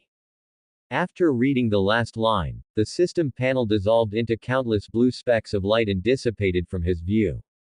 Almost at the same time, a microcurrent, cool to the point of being bone-chilling, suddenly rose from the back of Shu Jae's neck. This coolness didn't bring any pain. Instead, it was like a highly penetrating icy spring, surging directly into his cranial cavity. Shu Jae subconsciously closed his eyes. He felt as if millions of sleeping nerve fibers deep in his brain were instantly awakened, reconnecting and remapping at a speed that defied biological common sense. The mental limit, that feeling of occasional grogginess or headaches from complex information, was forcibly pushed open at this moment by an invisible force. The entire remodeling process lasted for about half a minute. When that cool microcurrent completely merged into his cerebral cortex, Shu Jae opened his eyes again. The world before him didn't seem to have undergone any physical changes, but Shu Jae's perception had undergone an earth-shaking transformation. He looked at the chandelier still swaying slightly on the ceiling, his gaze sweeping over a row of tiny production serial numbers on the edge of the lampshade. These meaningless characters, which he would usually forget after a glance, were now like a high-definition photo with hundreds of millions of pixels taken in his mind, firmly imprinted in his memory area. He tried to recall some distant events. His brain, like a supercomputer equipped with a top-tier processor, began to run at high speed. He easily retrieved the color of the clothes worn by a background character in a specific second of a specific episode from when he watched The Boys in his previous life.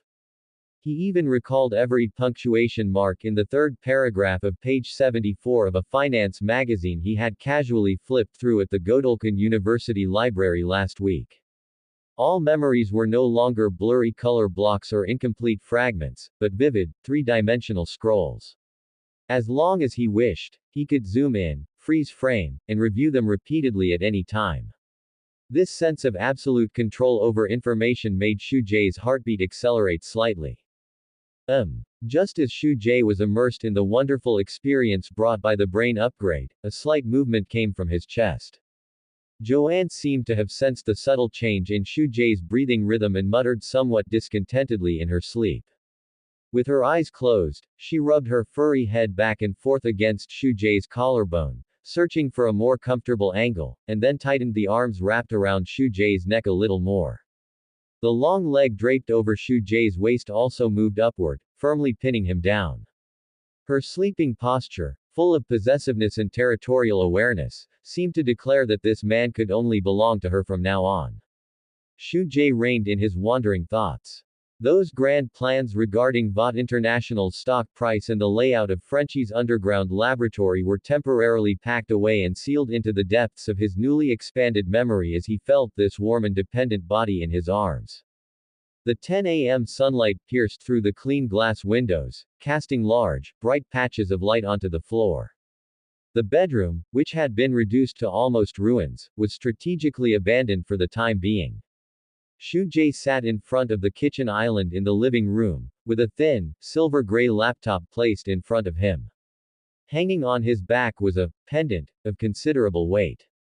Joanne had long been awake, but she absolutely refused to put back on that stars and stripes suit thrown in the corner, opting instead to pull on one of Shu Jae's oversized, dark gray hooded sweatshirts. This sweatshirt, which fit Shu Jae perfectly, hung all the way down past the top of her thighs on her. She was like a koala suffering from skin hunger, clinging tightly to Shu Jae's neck from behind. Her long golden hair was scattered casually over Shu Jae's shoulders, and her fair chin rested unceremoniously against his shoulder. Her long, straight legs were hooked directly around the edge of the bar stool, enclosing Shu Jae entirely within her territory. Shu Jae didn't pay any mind to this sweet burden on his back. His gaze was focused intently on the computer screen, his long fingers tapping out a series of light, rhythmic, and crisp sounds on the keyboard. The power of the eidetic memory ability was being displayed to its fullest at this moment. The screen displayed the fund flow details of Great Wall Capital's overseas accounts, as well as all of VOT International's public financial statements, subsidiary organizational charts, and stock market K-line trends from the past 3 years. If it were an ordinary financial analyst, facing these thousands of pages of complex data, they would need at least a large team to spend weeks building models and filtering for effective information. But Xu Jie's way of browsing completely defied conventional understanding. He pressed the arrow key, and the PDF file on the screen scrolled downwards at a speed that was almost like a fast-forwarded afterimage. Those dense numbers, decimal points, financial loopholes, and the chains of interest transfer hidden behind cross-shareholdings turned into streams of clear data, pouring into the depths of his brain without any obstruction. His reshaped hippocampus and cerebral cortex were like a quantum computer with bottomless computing power, instantly classifying, decoding, and establishing a perfect logical closed loop from this massive amount of information. In less than 10 minutes, the seemingly impregnable capital fortress of the VOT consortium had already been dismantled into a tattered spiderweb in Xu Jie's mind. The news of Translucent's death was currently being tightly suppressed by Madeline, and VOT's stock price was still maintaining a false prosperity at a high level. But paper cannot wrap up fire. Once this scandal explodes on some future day, it will be a stock market crash capable of triggering a tsunami. Xu Jie hit the enter key, issuing multi-encrypted instructions to the professional management team at Great Wall Capital. Using the $300 million just rewarded by the system, plus the original capital from before, he began to silently set up massive short-selling options against VOT International in several secret offshore financial centers around the world. After finishing all of this, Xu Jie closed the financial terminal. He picked up the warm water beside him and took a sip, his fingers sliding across the touchpad to open an Onion router browser wrapped in multiple layers of virtual shells. On the black interface, green code poured down like a waterfall. Xu Jie was very clear about the current situation. That group, Butcher, Huey, and Frenchie, although they successfully killed Translucent, they had also completely poked a hornet's nest. The boys right now were just a bunch of paupers hiding in a basement in Brooklyn. They had no weapons, and even had to budget carefully just to afford a full meal. What did they have to fight against the VOT consortium's fully armed security forces and public relations team? If he wanted to make this blade sharp enough to precisely test and deplete VOT's bottom line for him, he had to temper and sharpen it. Xu Jie's brain quickly retrieved some fragmented clues from his previous life's memories regarding Frenchie's underground black market financial network. Relying on his now terrifying logical deduction ability, he quickly locked onto several transaction nodes of specific encrypted channels within the gray area of the dark web, where there were no legal constraints. A string of complex anonymous cryptocurrency wallet addresses was entered into the transfer field by him. Xu Jie did not hesitate at all, directly transferring exactly $5 million worth of cryptocurrency from that secret account laundered by a Swiss bank trust fund. For Xu Jie, who held hundreds of millions in cash, this money was but a drop in the bucket. But for Frenchie, who was hiding in the sewers dealing in scrap metal, it was absolutely a huge strategic investment. The progress bar on the transfer interface smoothly pushed to 100%. The funds had been subjected to multiple obfuscations through zombie servers in dozens of countries. Even if VOT's top hackers smashed their motherboards, they would absolutely never be able to trace the true source of this money. On the message board where the transfer was successful, Xu Jie typed a short line of English characters. Sponsorship fees for upgrading your toys. Tell Butcher, don't take that junk to go die. I need him to live a little longer. The signature was a codename typed on a whim, Great Wall. After finishing this series of arrangements, Xu Jie let out a long breath and closed the laptop screen. Looking at these things with screens full of garbled code, don't you find it boring? Joanne rubbed her chin against Xu Jie's shoulder, her azure eyes filled with a bit of sleep-induced haziness and pure confusion. For the past half hour or so, she had been hanging on Xu Jie's back just like that. Looking at the flashing red and green lines on the screen and the black interface of the dark web, she neither asked where Shu Jie got so much money, nor did she inquire about who the butcher actually was. In this world, the only thing that could cause her a crisis was Shu Jie's attitude toward her. Buying some high-quality dog food for a few stray dogs. Shu Jie turned his head, looking at the exquisite face inches away, a gentle smile curling at the corners of his mouth. After all, if you want to make hunting dogs bite the fiercest prey, you always have to give them a set of steel teeth. Joanne blinked, appearing to half understand, clearly having no desire to investigate the topic of stray dogs. She tilted her head slightly, opened her mouth, and took a light bite on the side of Shu Jie's neck, leaving a shallow tooth mark, as if stamping to confirm her ownership. I'm hungry. Joanne let go, righteously making her morning request as a partner, her voice soft and sweet but carrying a tone that brooked no argument. Who was it last night who was so stubborn, insisting that they hadn't eaten their fill? Shu Jie raised an eyebrow, reached out to pinch her cheek, and gave it a light tug. After tossing and turning all night, tearing down my bed and walls, now that your energy is drained, you finally realize you're hungry.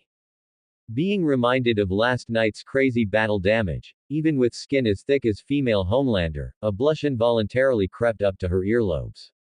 She snorted, not only refusing to let go but instead tightening her arms even further, her whole body almost melting into Shu Jie's back. I don't care, I want to eat pork ribs, and the mixed noodles I didn't get to eat yesterday morning. Otherwise, I'll pin you to this chair and drain you dry. This kind of threat, carrying a strong sense of childishness, made Shu Jie completely lose his temper. He patted the arms Joanne had wrapped around his chest. Get down. If you're hanging on me like this, how am I supposed to turn on the gas stove? Are you going to use heat vision to help me heat the pan? Joanne pouted, reluctantly letting go of her arms and sliding down from Shu Jie's back. Barefoot on the carpet, she followed closely behind Shu Jie, like a little tail that couldn't be shaken off. The range hood emitted a low hum, and the blue natural gas flame licked the bottom of the frying pan. Shu Jie skillfully added chopped scallions into the hot oil. Accompanied by a crisp sizzling sound, the rich aroma of scallions permeated the open kitchen along with the heat. In the stew pot nearby, the bright red sweet and sour pork ribs were bubbling, emitting an enticing sweet and sour scent that completely dispelled the lingering absurdity in the apartment and the cold, hard feeling of having just processed dark web funds. Joanne was like a little tail that couldn't be shaken off, her bare feet patting on the soft wool carpet as she followed him around step by step. It wasn't until Shu Jie placed the noodles tossed in rich sauce and the reheated ribs onto the marble island that she climbed onto the bar stool with satisfaction. The dark gray hoodie she wore was excessively oversized, its neckline slipping to one side, revealing a glimpse of her fair, rounded shoulder. Even the way she held her chopsticks betrayed her impatience as she slurped large mouthfuls of noodles into her mouth, her cheeks bulging. In the eyes of her followers across the United States and even the entire world, she was a deity high above the clouds, untainted by the mundane world. At this moment, however, this deity had crystalline sauce on the corner of her mouth, her eyes full of the focus of protecting her food, looking exactly like a large golden cat that had finally eaten a satisfying hot meal after wandering outside for a long time. Shu Jie leaned against the counter opposite her, holding a glass of warm water in his hand. After a whole night of unrestrained, intimate interaction, even with the system's rule-level protection against fatal injuries, his lumbar spine and muscles, still those of an ordinary human, were sending waves of soreness and numbness in protest. He sipped his water unhurriedly, a smile of helplessness and indulgence on his face, quietly admiring this scene full of contrast. Target object currently in a state of deep dual satisfaction, both gustatory and emotional. Emotional resonance band stable and continuously overflowing. Ding. Companion cultivation reward triggered. Amount credited this time, 8 million United States dollars. BZZ, BZZ, BZZ. A dull, rapid, and neurotically rhythmic vibration abruptly cut through the warm atmosphere in the kitchen. The sound came from the corner behind the living room sofa. There, Joanne's stars and stripes suit, which she had taken off yesterday, lay discarded. Inside a hidden pocket of the suit, the encrypted satellite phone, belonging to VOD International with top-level access, used for real-time tracking and issuing commands, was wriggling on the floor like a crazed insect. Accompanied by the vibration, the piercing, highest-level emergency ringtone exploded in the empty apartment. Joanne's hand, holding a rib, paused in midair. The satisfaction on her face visibly receded. Her azure pupils contracted slightly, and deep within her clear eyes, a dangerous crimson halo uncontrollably welled up. The temperature of the surrounding air rose, faintly bringing with it a slight burnt smell as the marble countertop heated up. Being disturbed while eating, and having her alone time in this safe house interrupted, was, for her right now, an unforgivable offense. Joanne turned her head, staring fixedly at the phone in the corner, her gaze seemingly ready to pierce through the casing and ignite the internal components completely. Shu Jae set down his glass, pulled out a tissue, and walked around the island to her side. He naturally wiped the sauce from the corner of her mouth and took the opportunity to press down on her somewhat tense shoulders. Stop glaring. If you keep staring, the phone won't break, but my carpet is going to start smoking first, Shu Jae said in a steady tone, with a hint of reassurance. The warm sensation from his fingertips through the tissue acted like an invisible valve, smoothly cutting off the biological force field surging within Joanne. The red light in her eyes flickered twice before fading away, replaced by a dissatisfied huff. Joanne took the opportunity to rub her cheek against the back of Shu Jae's hand, her voice filled with intense irritation and annoyance. So noisy. I want to throw that tower, along with everyone inside, into the Pacific Ocean. Shu Jae combed through her slightly tangled blonde hair with his fingers and chuckled, then just let her fret in there for now. You haven't been under her nose for the entire night. For a control freak like that, she's probably already panicking and smashing things in her office. Joanne pursed her lips and picked up her chopsticks, continuing to struggle with the ribs in her bowl. The phone's ringtone stopped for 3 seconds, then rang again at an even higher volume, conveying a sense of crazy persistence that wouldn't stop until it achieved its goal.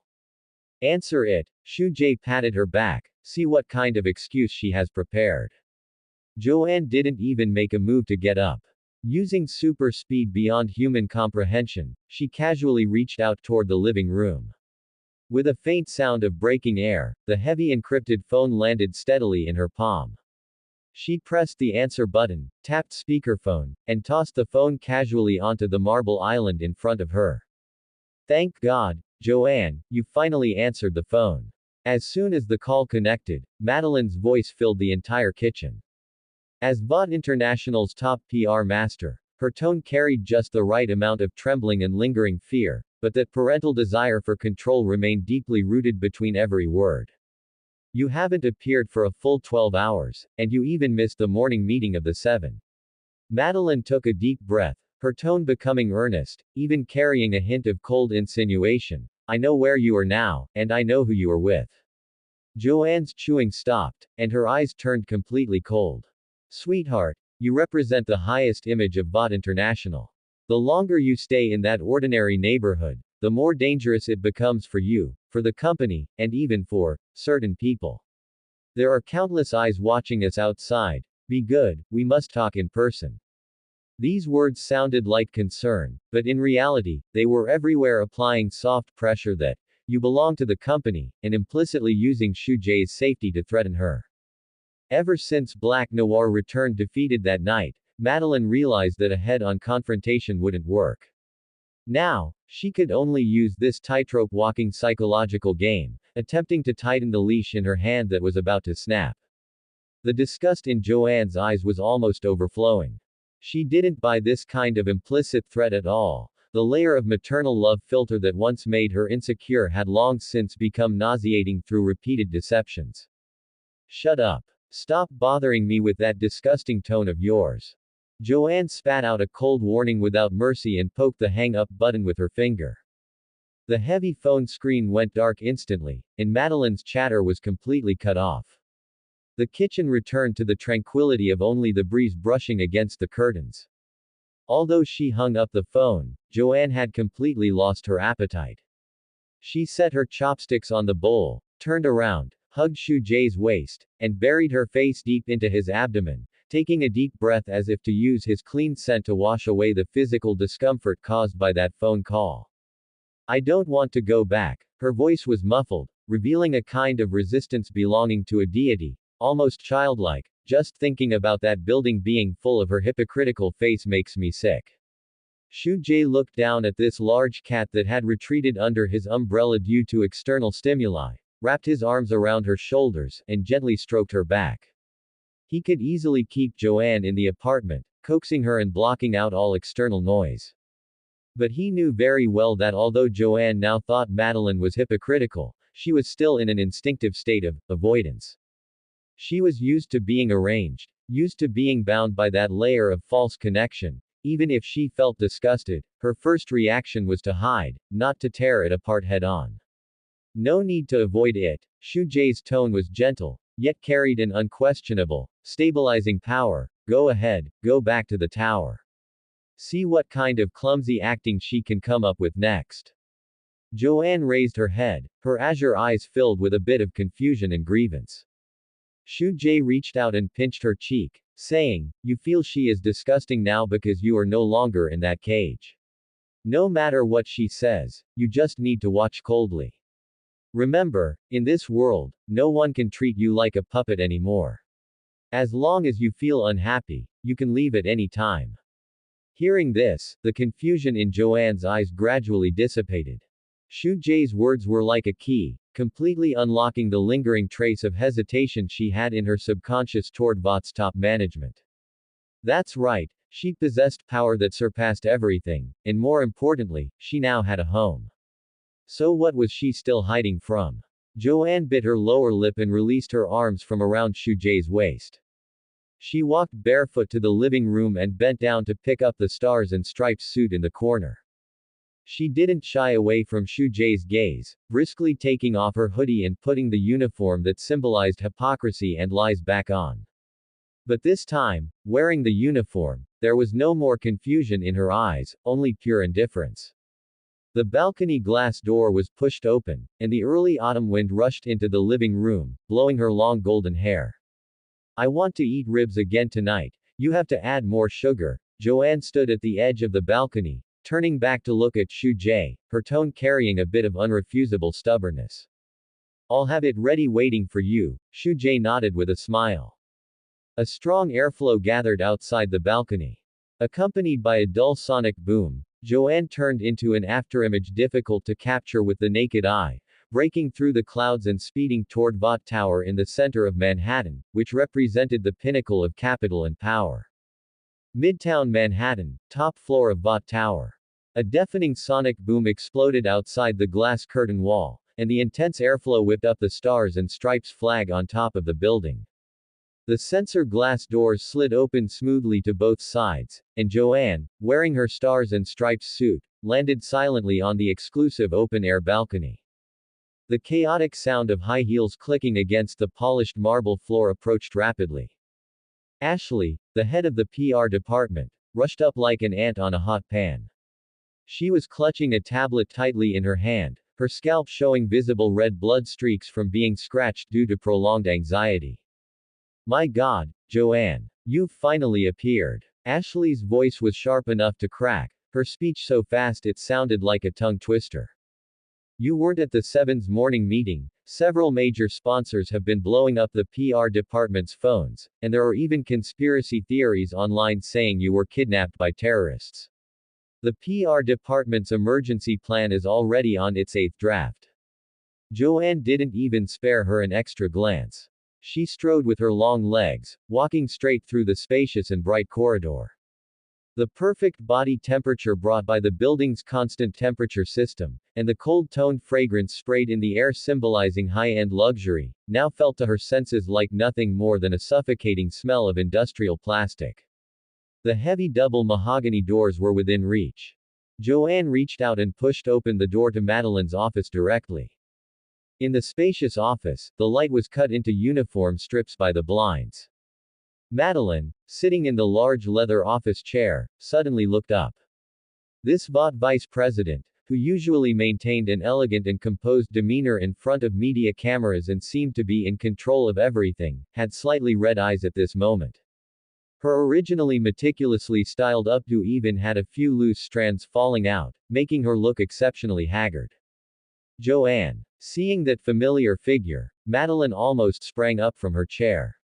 She didn't even care about steadying her high heels, stumbling around the desk to pull Joanne tightly into her arms.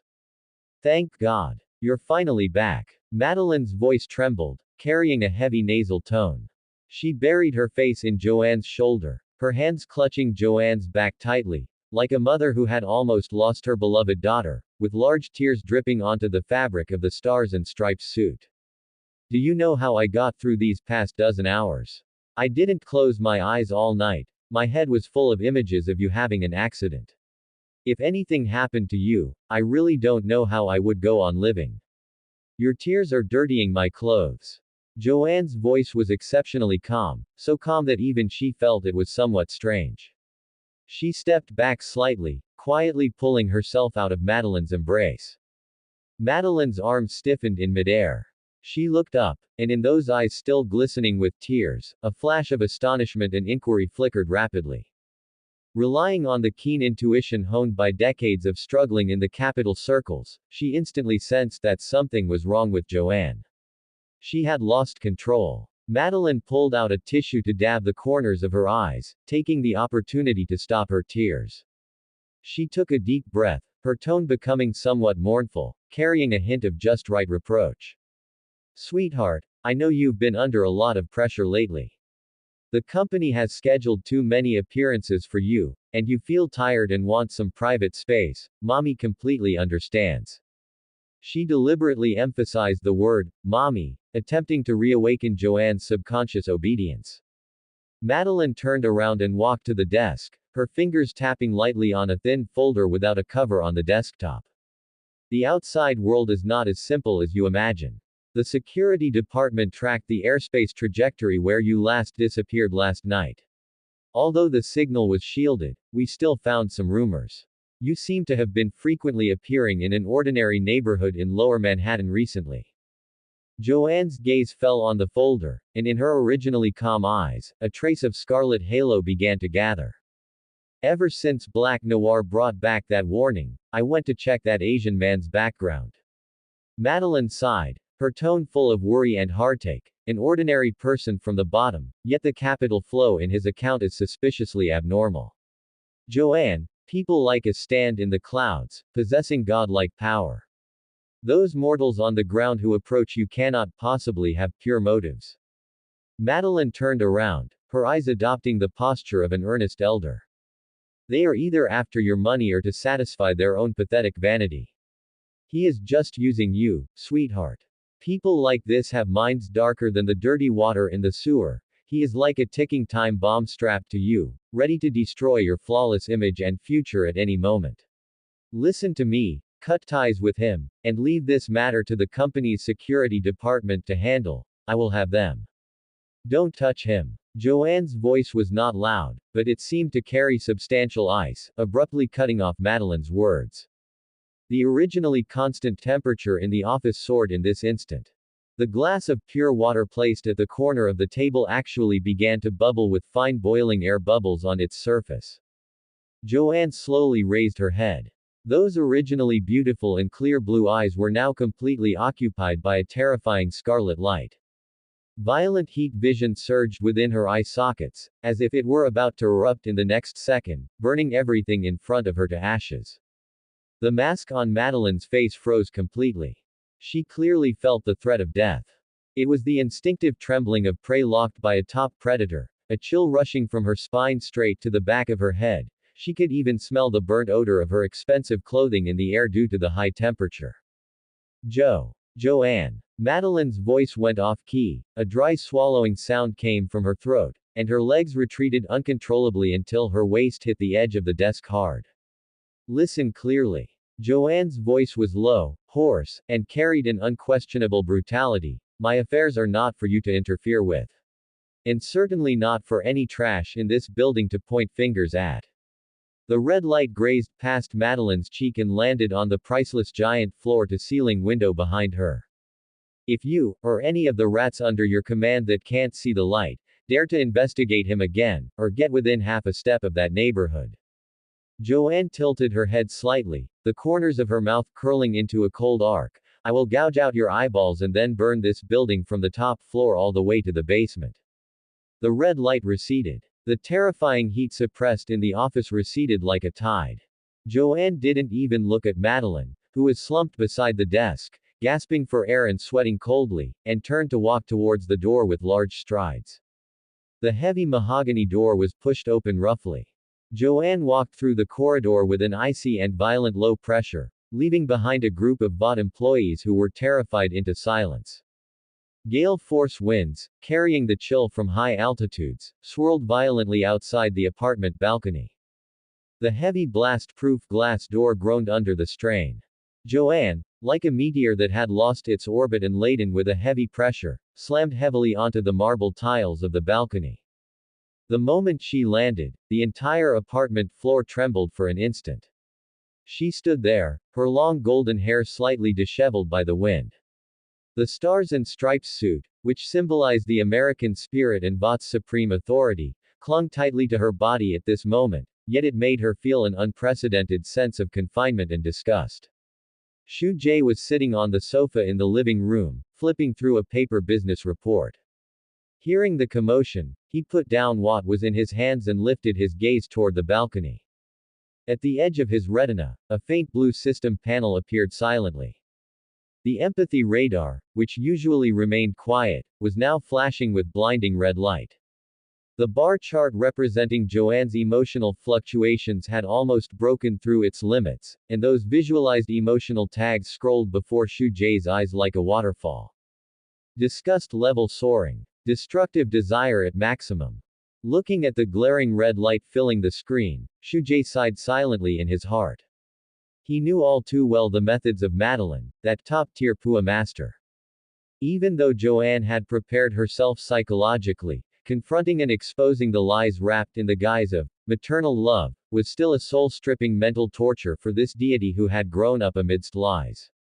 Joanne pushed open the glass door and strode into the living room. The crimson in her eyes had not yet completely faded, and her chest was heaving violently. The face that was usually arrogant or languid was now as taut as a drawn bow.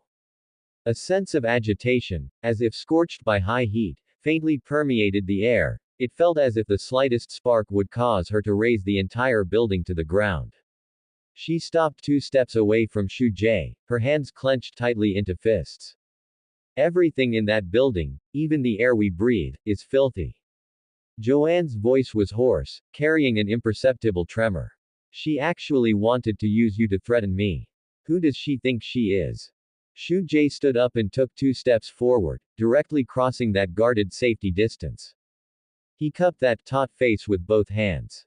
The pads of his thumbs, carrying the warm roughness of an adult male, gently stroked the muscle at the corner of her eye that was twitching slightly from anger. The warm touch traveled along the texture of her skin.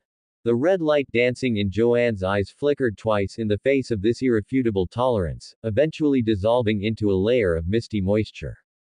She instinctively leaned forward, pressing her forehead heavily into the crook of Shu Jae's neck like a trapped beast that had fought a fierce battle and finally escaped back to its den, greedily inhaling the clean, faint scent of soap on him. Let me wash it all away for you. Shu Jae's voice was very soft, falling against Joanne's ear, yet it possessed a magic that could calm the heart. He took the opportunity to wrap his arm around her waist, half carrying and half embracing her as he led her through the hallway and straight into the spacious master bathroom. The shower switch was turned to the maximum. Without any preheating, the massive brass showerhead at the top poured down a dense curtain of warm rain. The water slammed against the smooth tiles, making a crisp and dense sound, and white steam quickly rose and filled the enclosed bathroom, completely isolating everything in the real world outside the glass door. Shu Jae didn't even take off his clothes, letting the warm water soak the shirt on his body completely. He lowered his head, his fingers nimbly unfastening the invisible clasp on the back of Joanne's stars and stripes suit.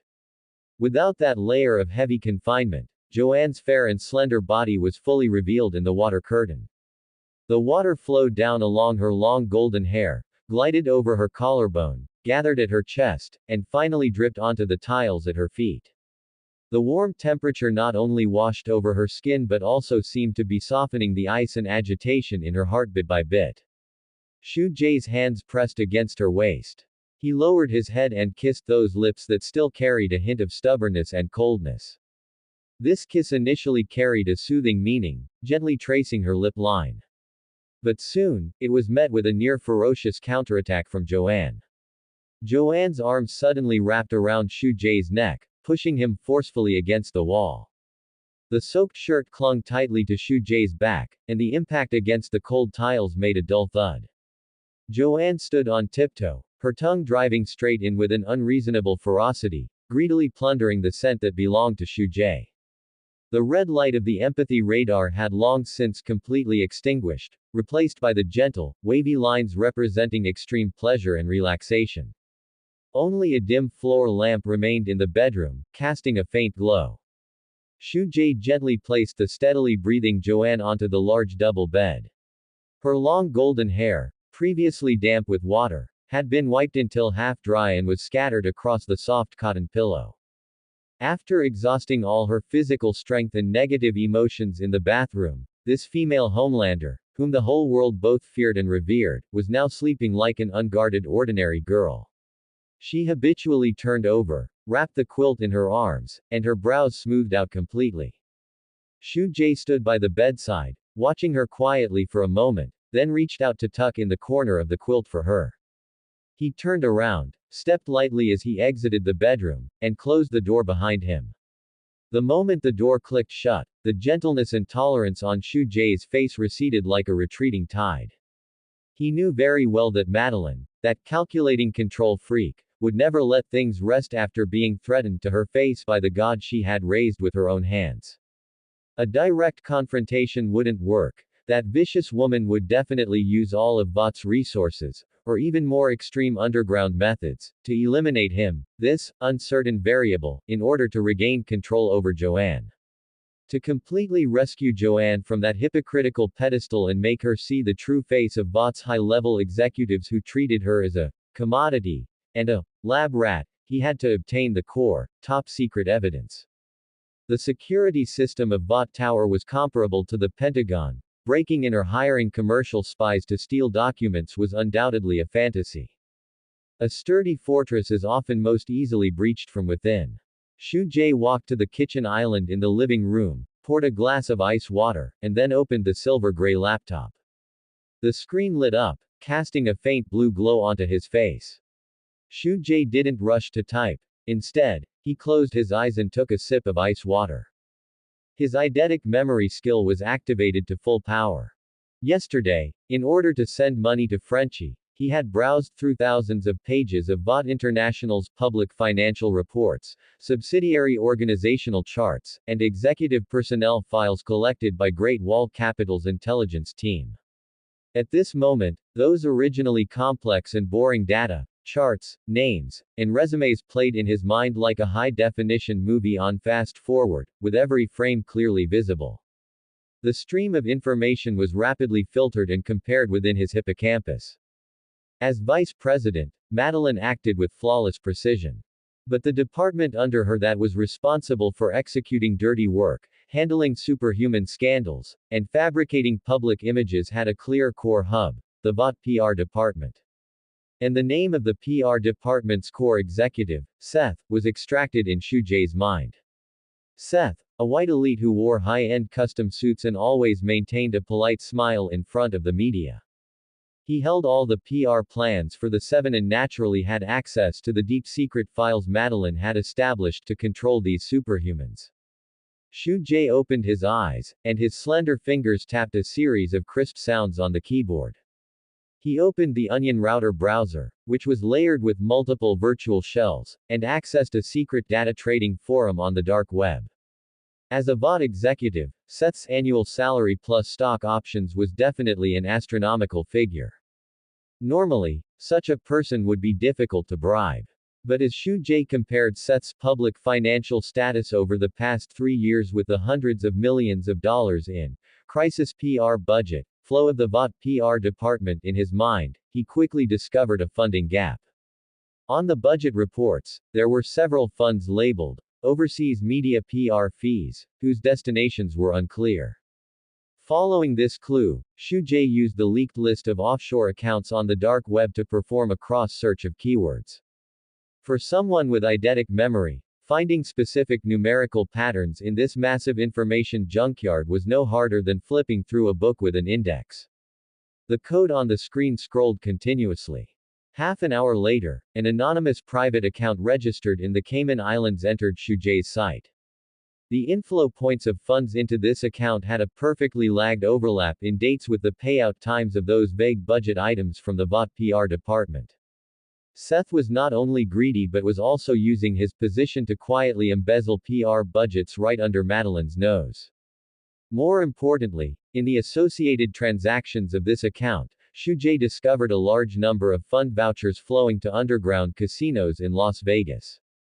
A PR executive gripped by greed and gambling addiction was a living target full of flaws. Shu Jae created a new encrypted email that would self-destruct after reading, filling in the backup contact address reserved for the Cayman account as the recipient.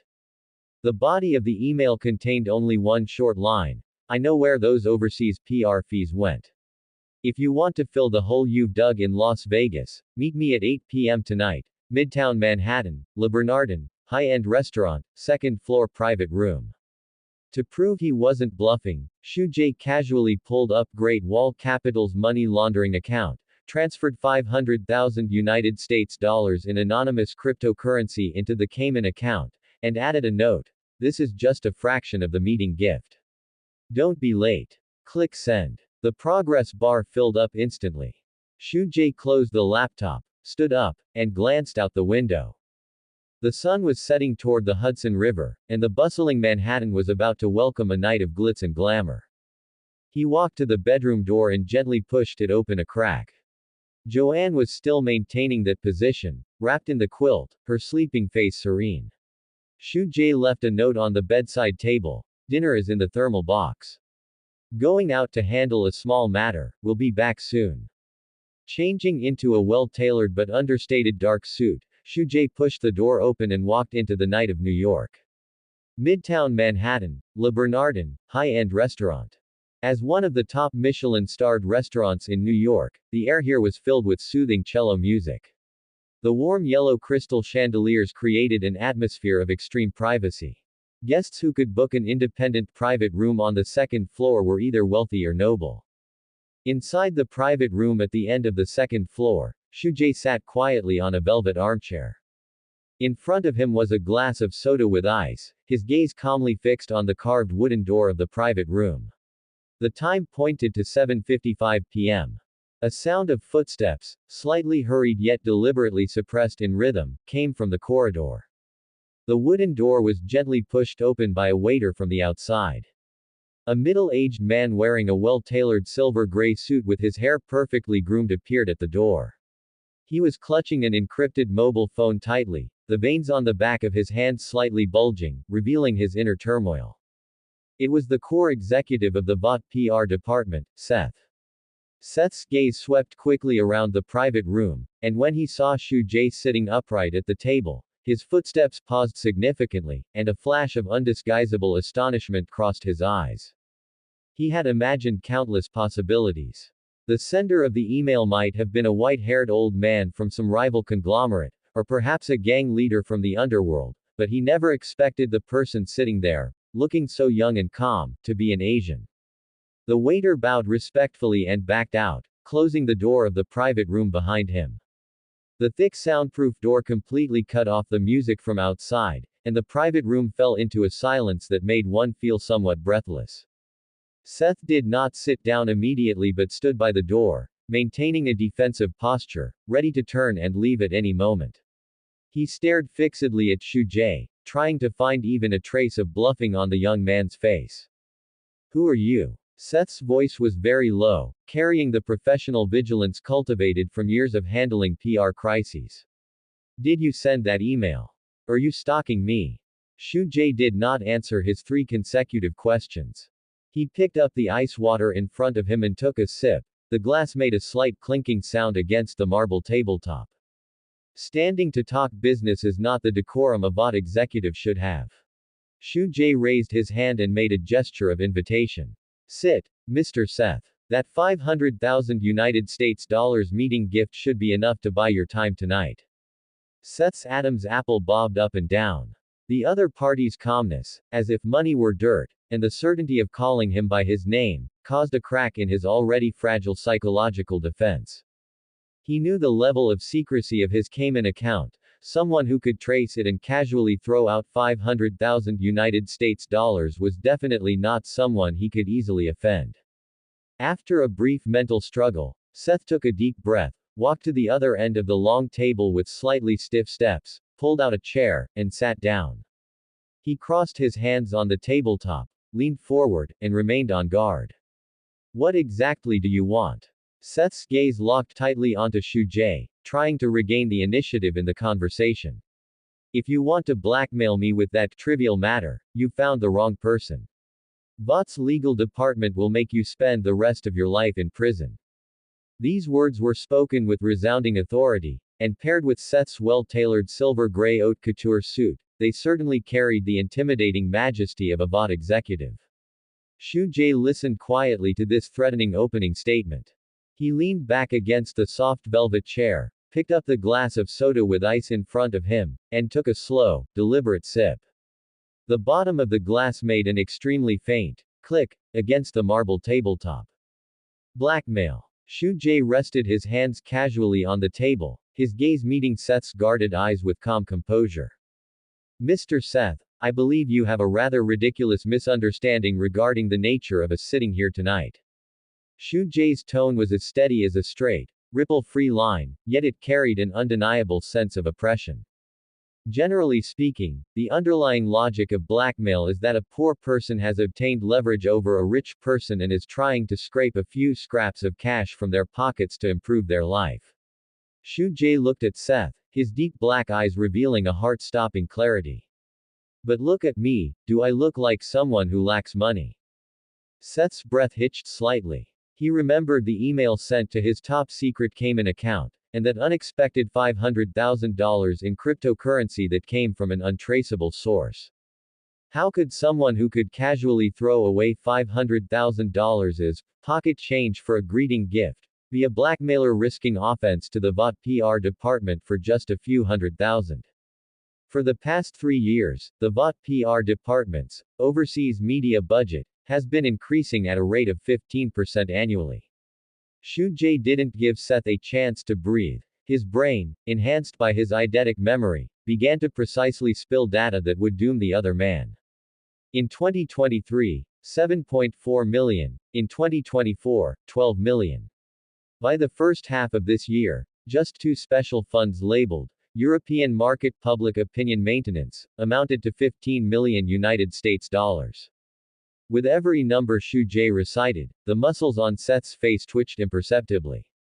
Coincidentally, the timing of these fund disbursements overlaps with the active periods of your chip exchange account at the Black Wave underground casino in Las Vegas, accurate down to the day.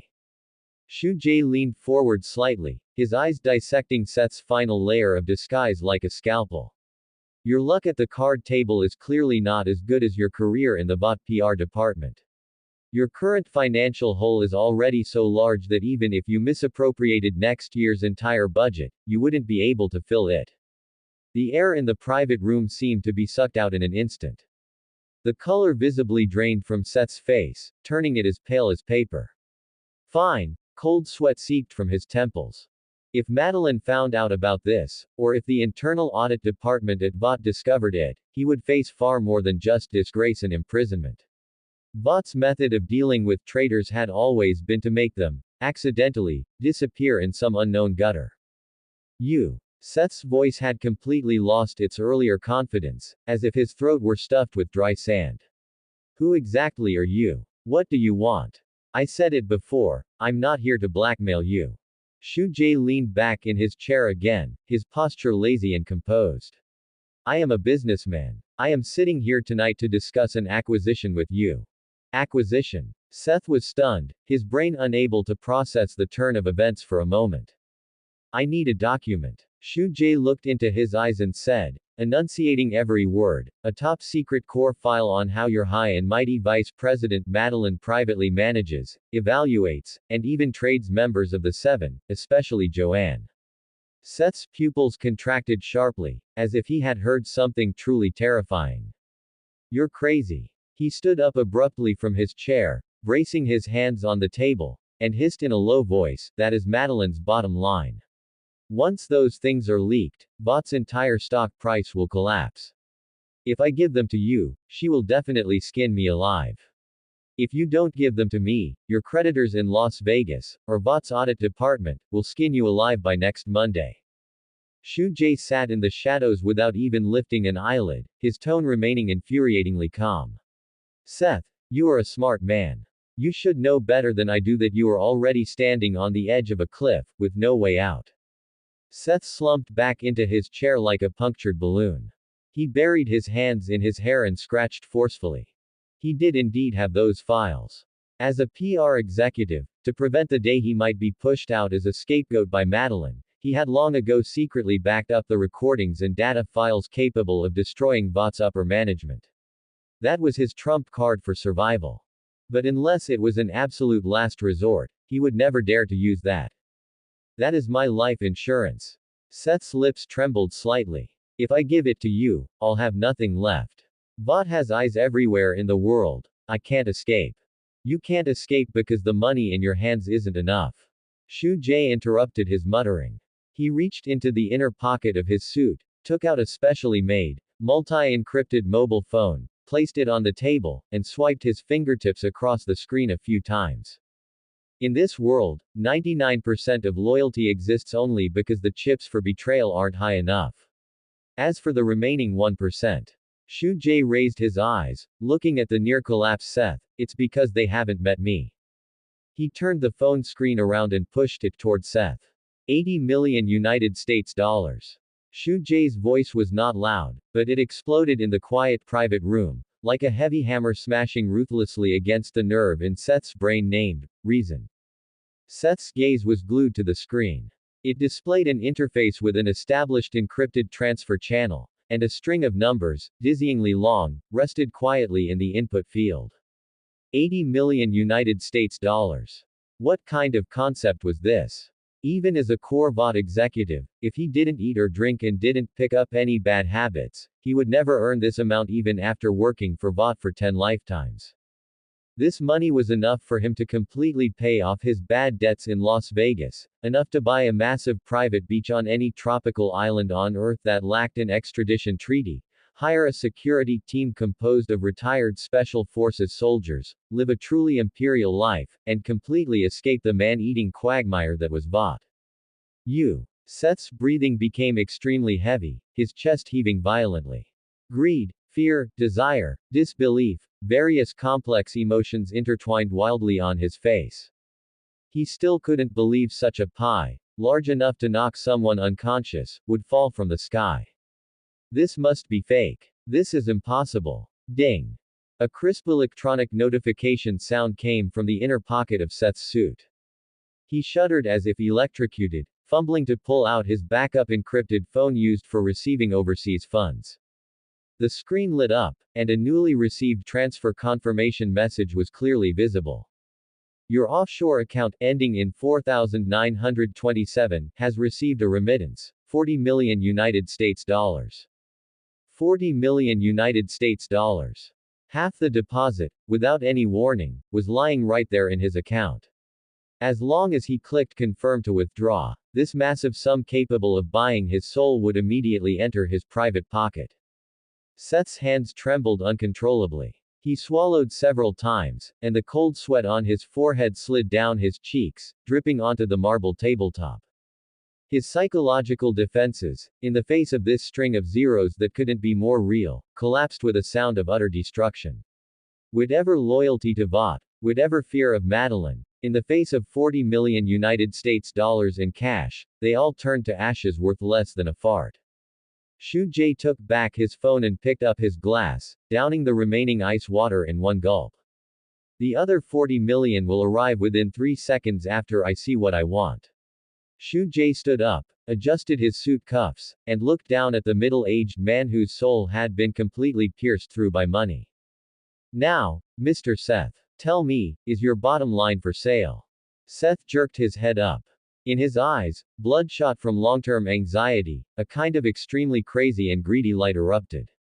He breathed heavily, as if he had made a certain resolution, and grabbed the encrypted phone on the table, clutching it tightly. He unbuttoned his suit without hesitation and reached his hand into the innermost pocket of his shirt. Sold. Seth's voice became hoarse from extreme excitement. Those top-secret recordings you want, the genetic assessment reports, all the dirty deeds of that fool Madeline, they are all here. A pure black, miniature encrypted USB drive with a biological fingerprint lock was tightly pinched between his two fingers. Seth's heavy, rapid breathing echoed in the quiet private room. He extended his slightly trembling thumb and pressed it heavily against the sensor area on the side of the matte black micro USB drive. With a faint beep, a dim green indicator light on the end of the drive lit up, signifying that the most troublesome physical bio-fingerprint lock had been completely unlocked. As if discarding a hot potato, he pushed the USB drive across the marble table toward Shu Jae. Shu Jae calmly picked up the USB drive and inserted it into the port of the specially encrypted mobile phone beside him. A progress bar popped up on the screen, and seconds later, several hidden folders named with Vaught's top-secret code names were revealed. Glancing roughly over the glaring titles such as Gene Sequence Extraction, Phase 2 Backup Clone, and Psychological Control Assessment, Shu Jae confirmed the weight of this item. He did not break his promise. His fingertip tapped lightly on another device. The remaining $40 million, like a bursting dam, instantly flooded into Seth's Cayman Islands account. Looking at the final confirmed total on the phone screen, Seth felt as if his marrow had been drained, yet simultaneously as if he had been injected with a shot of adrenaline. He clutched the phone tightly, not daring to say a single extra word of pleasantry, stumbled to open the door of the private room, and disappeared at the end of the corridor in a manner bordering on fleeing for his life. After tonight, there would no longer be a Vought PR department executive named Seth in this world, only an anonymous billionaire splashing cash in the Caribbean. Shu Jae unplugged the USB drive, tucked it securely into his inner pocket, downed the glass of soda with half-melted ice on the table, and rose to walk into the night of Manhattan. When he returned to the apartment, the night sky outside was completely illuminated by the bustling neon lights. The living room was quiet. On the kitchen island, there was a sticky note Joanne had scribbled on with lipstick, with only one line of arrogant handwriting: "Went to Vought Tower to deal with those annoying flies. When I get back, I want to eat sweet and sour pork ribs, add extra sugar." Shu Jae looked at the note, a touch of gentleness crossing his eyes, and tucked the paper away. He turned and walked into the study, pulled the thick blackout curtains, and pressed the power button on his laptop. The dim blue glow of the screen illuminated Shu Jae's face. He connected the matte black USB drive to the computer, his fingers tapping on the keyboard to crack the last few conventional software encryption firewalls. The foul abyss hidden beneath the glamorous facade of the Vought Corporation was revealed before his eyes without reservation. Shu Jae opened the first folder titled Asset Valuation and Monetization. What came into view were dense lists of financial records and private transaction contracts. Madeline, the vice president who always played the role of a loving mother in public, was secretly selling Joanne's hair shed during battles, her fingernails, and even blood samples intercepted during physical exams to several unscrupulous underground biotechnology laboratories for exorbitant prices. In the postscripts of those contracts, Joanne didn't even deserve a name. She was referred to as high-value biological consumable No. 01. Shu Jae took a deep breath and opened the second folder, code-named Contingency Plan. Inside were dense genetic maps and cold, clinical experimental reports. The reports detailed how, if Joanne were to experience irreversible mental breakdown or reduced obedience, one day, Bot would activate a neurotoxin protocol to paralyze her and extract her core spinal fluid to cultivate a second, more obedient female Homelander. Every line of text reeked of the extreme arrogance of capitalists who viewed life as nothing more than blades of grass. And in the deepest part of all the files lay an audio file protected by triple encryption, with a creation date showing it was from 2 months ago. Shu Jae put on noise-canceling headphones and clicked the audio icon. After the static hiss of current, Madeline's familiar, calm, and even somewhat cruelly sharp voice rang clearly in Shu Jae's ears. This was clearly a top-secret debriefing recording between her and Vough's behind-the-scenes big boss, Stan Edgar. Quote. Regarding the progress of Joanne's psychological intervention, everything is within controllable limits. Her recent emotional fluctuations have indeed increased, but this is exactly the result we wanted. In the recording, Madeline gently stirred her coffee cup, making a crisp clinking sound. Mr. Edgar, please rest assured. Joanne is not some invincible deity, she is just an expensive and dangerous product we created by pouring in countless resources. She possesses a nearly invincible shell, but her heart is like a defective, unweaned product. That twisted and pathological dependence she has on me, that look of yearning for maternal love and approval, is not an emotion she developed herself. It is a psychological shackle I have deliberately tailored for her over the past 10 years. Madeline let out a short, mocking chuckle. As long as I continue to play the role of the mother, who can toss her scraps of affection at any moment, she will be like an obedient dog, willing to tear apart any of Vough's enemies just to get a smile from me. She will never escape my grasp. The audio ended abruptly there, leaving only a harsh electronic busy signal. There was dead silence in the study. Shu Jae took off his headphones and tossed them onto the desk. The dim light of the computer screen reflected in his completely cold black eyes. He recalled how, early this morning in the bathroom, Joanne, with red-rimmed eyes, had hugged him tightly like a wounded beast, trying to wash away that sense of filth from her body. That deity, who in the eyes of the world was high and mighty, even somewhat capricious, was, in Madeline's eyes, nothing more than a marionette deliberately manufactured with psychological defects to rake in exorbitant profits. All of Joanne's anxieties, all her pandering and fear, were part of a meticulously designed, cruel scam. If this recording were played for Joanne right now, the world in the eyes of that girl, who had been deceived for over 20 years, would instantly collapse.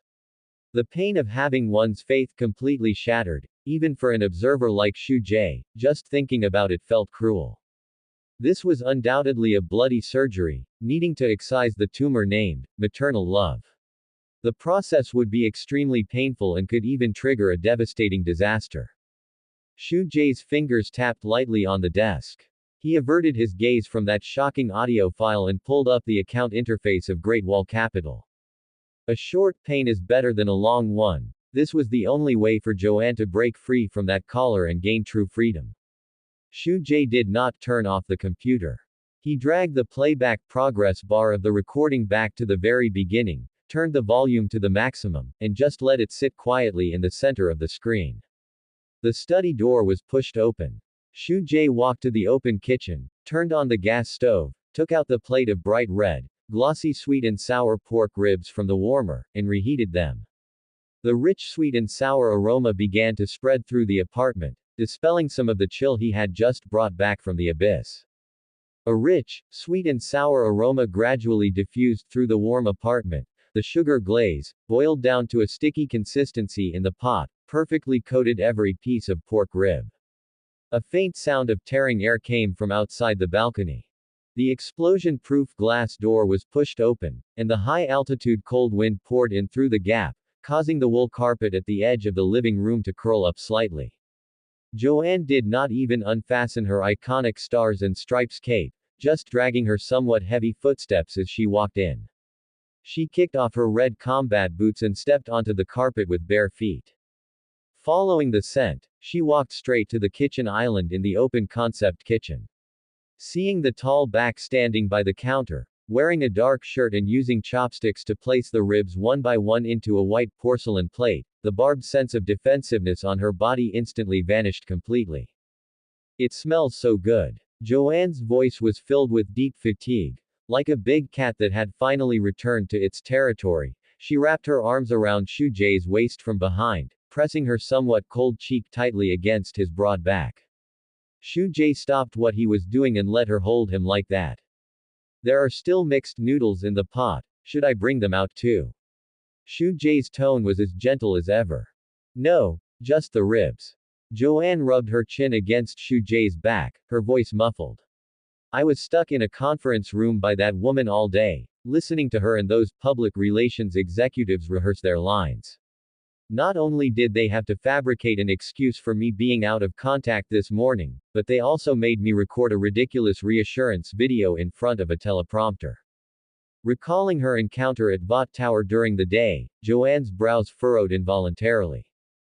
Following Shu Jae's instructions, she had watched Madeline's performance with cold indifference. She watched as the woman expressed concern for her with tears 1 second, only to turn her head and issue emotionless instructions to the PR team the next. That sense of dissonance made Joanne feel waves of nausea. However, when Madeline brought her warm milk, looked at her with eyes that seemed to encompass everything, and called her, sweetheart, Joanne's subconscious would still uncontrollably produce a hint of habitual concession. That was the mental imprint hammered in day after day for over 20 years, her only distorted understanding of the word, mother. She loathed that feeling, yet like a programmed machine, she didn't know how to completely sever that thread. Shu Jae turned around and placed the plate of enticing sweet and sour pork ribs on the marble countertop. Eat first. He handed her a pair of chopsticks. Once you're full, I'll show you something. Joanne did not notice the subtle gravity in Shu Jae's tone. Her attention had long been captured by the food in front of her. Those soulless energy meals meticulously prepared by senior nutritionists at Vought Tower simply could not compare to this plate of food, which carried the warmth of human life. She couldn't wait to pick up a rib and stuff it into her mouth. The perfect blend of caramel and aged vinegar exploded on her taste buds. Joanne narrowed her eyes in satisfaction, her cheeks bulging. She was too lazy to even change out of her combat suit, sitting on the high stool and tackling the food on the plate piece by piece. By the end, she simply put down her chopsticks and used her fingers to pick up the bones, gnawing carefully on the thick sauce clinging to them. Shu Jae's gaze passed over Joanne's shoulder and landed on the direction of the study, which had its door half open. A few minutes later, the ribs on the plate were wiped clean. Joanne pulled out a tissue, wiped the sauce from the corners of her mouth without caring about her image, and carefully cleaned her sugar-stained fingers.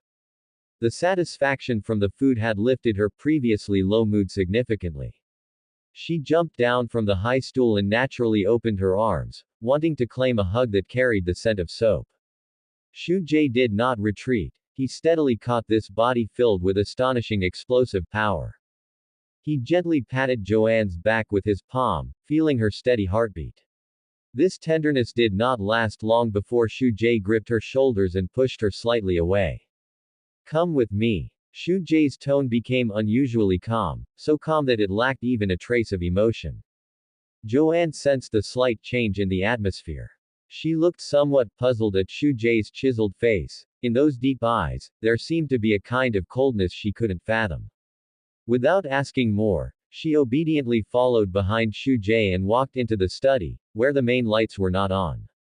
The heavy blackout curtains completely blocked the neon lights from outside the window. The only light source in the study was the laptop on the desk with its screen constantly glowing. Shu Jae walked to the desk and pulled out the large ergonomic chair. Sit down. Joanne obediently sat in the chair. Her combat cape slid down the back of the chair, and her gaze naturally fell on the glowing screen. In the center of the screen, there was only a solitary audio playback interface. The progress bar stayed at the very beginning, and the triangular icon of the play button appeared somewhat glaring in the dim light. What is this? Joanne looked up, her azure eyes full of confusion. Shu Jae leaned down, his hands resting on the edge of the desk, circling Joanne and the chair within his arms. His right hand gripped the mouse, without the slightest hesitation. He clicked his index finger lightly. A crisp mouse click sounded in the quiet study. The audio play button instantly switched to the parallel lines of pause, and the progress bar began to advance slowly. For the first 2 seconds, there was only the faint, rustling sound of background electrical noise. Immediately after, the female voice that Joanne had listened to for over 20 years, familiar to the point of being carved into her bone marrow, poured out from the stereo speakers on both sides of the computer without warning. Quote. Regarding the progress of Joanne's psychological intervention, everything is within a controllable range. Her recent emotional fluctuations have indeed increased, but this is exactly the result we want. Madeline's voice was as steady and capable as ever. But lacking the hypocritical mask she wore face to face, the voice revealed a rationality like that of discussing a cold piece of merchandise in a conference room. Joanne's body stiffened instinctively the moment she heard that voice. Her pupils dilated slightly, her gaze fixed intently on the progress bar that kept moving forward. A crisp sound of porcelain clinking came from the speakers. That was Madeline stirring coffee with a silver spoon. Mr. Edgar, please rest assured. Joanne is not some invincible god, she is just an expensive and dangerous product we created by pouring in countless resources. She possesses an almost invincible shell, but her heart is like a defective, unweaned product. Boom. This sentence was like a heavy siege hammer, smashing fiercely into the depths of Joanne's mind. Her spine, which had been resting against the back of the chair, instantly straightened, and her breathing stalled noticeably at this moment. In those clear, azure eyes, the longing for home and the post-meal languor were replaced within less than a second by an unbelievable shock. The recording continued, and Madeline's analysis, filled with arrogance and mockery, was like a rusty scalpel, slowly cutting open the most secret and fragile corners of Joanne's soul. That distorted and pathological dependence she has on me, that look of yearning for maternal love and approval, is not an emotion she developed herself. It is a psychological shackle I have deliberately tailored for her over the past 10 years. Hearing the words, psychological shackle, Joanne's hands grabbed the armrests of the chair violently. The high-strength alloy armrests emitted a teeth-grinding sound of distortion under her fingertips, and deep finger marks were forcibly pinched into them. From the speakers, Madeline let out a short, cold laugh. That was a laugh Joanne had never heard before. Gone was the tolerance and doting of ordinary days, that laughter was filled with condescending mockery, as if she were looking at an animal performing desperately in a circus to get a piece of candy. As long as I continue to play the mother, who can give her a bit of affection like scraps of food at any time, she will be like an obedient dog, willing to tear apart any of Vough's enemies just to get a smile from me. She will never escape my palm. The audio reached its end, the progress bar stalled, and the interface reset. The study returned to a deathly silence, with only the extremely faint humming sound of the computer case fan. This less than a minute recording had no bloody imagery, but it was like a devastating nuclear explosion, blowing to pieces all the worldviews and emotional foundations Joanne had built over the past 20+ years, leaving not even a trace of residue. In that woman's eyes, she had never been a living, breathing person, not even a monster, but a dog tethered by invisible chains that would wag its tail as long as it was given some scraps. Joanne sat in the chair, maintaining that stiff posture, motionless. The temperature of the surrounding air began to soar at an unnatural speed. The edges of the dry paper in the study began to curl and yellow slightly due to the high heat. Shu Jae still maintained that protective stance, leaning on the desk. He clearly felt the terrifying heat radiating from Joanne's body, enough to melt steel. His palm left the mouse and gently covered the back of Joanne's hand, which was tightly gripping the armrest and trembling slightly from excessive force. That's the end of Part 4. Part 5 is coming soon. Thanks for watching. Please subscribe and support our channel for more stories.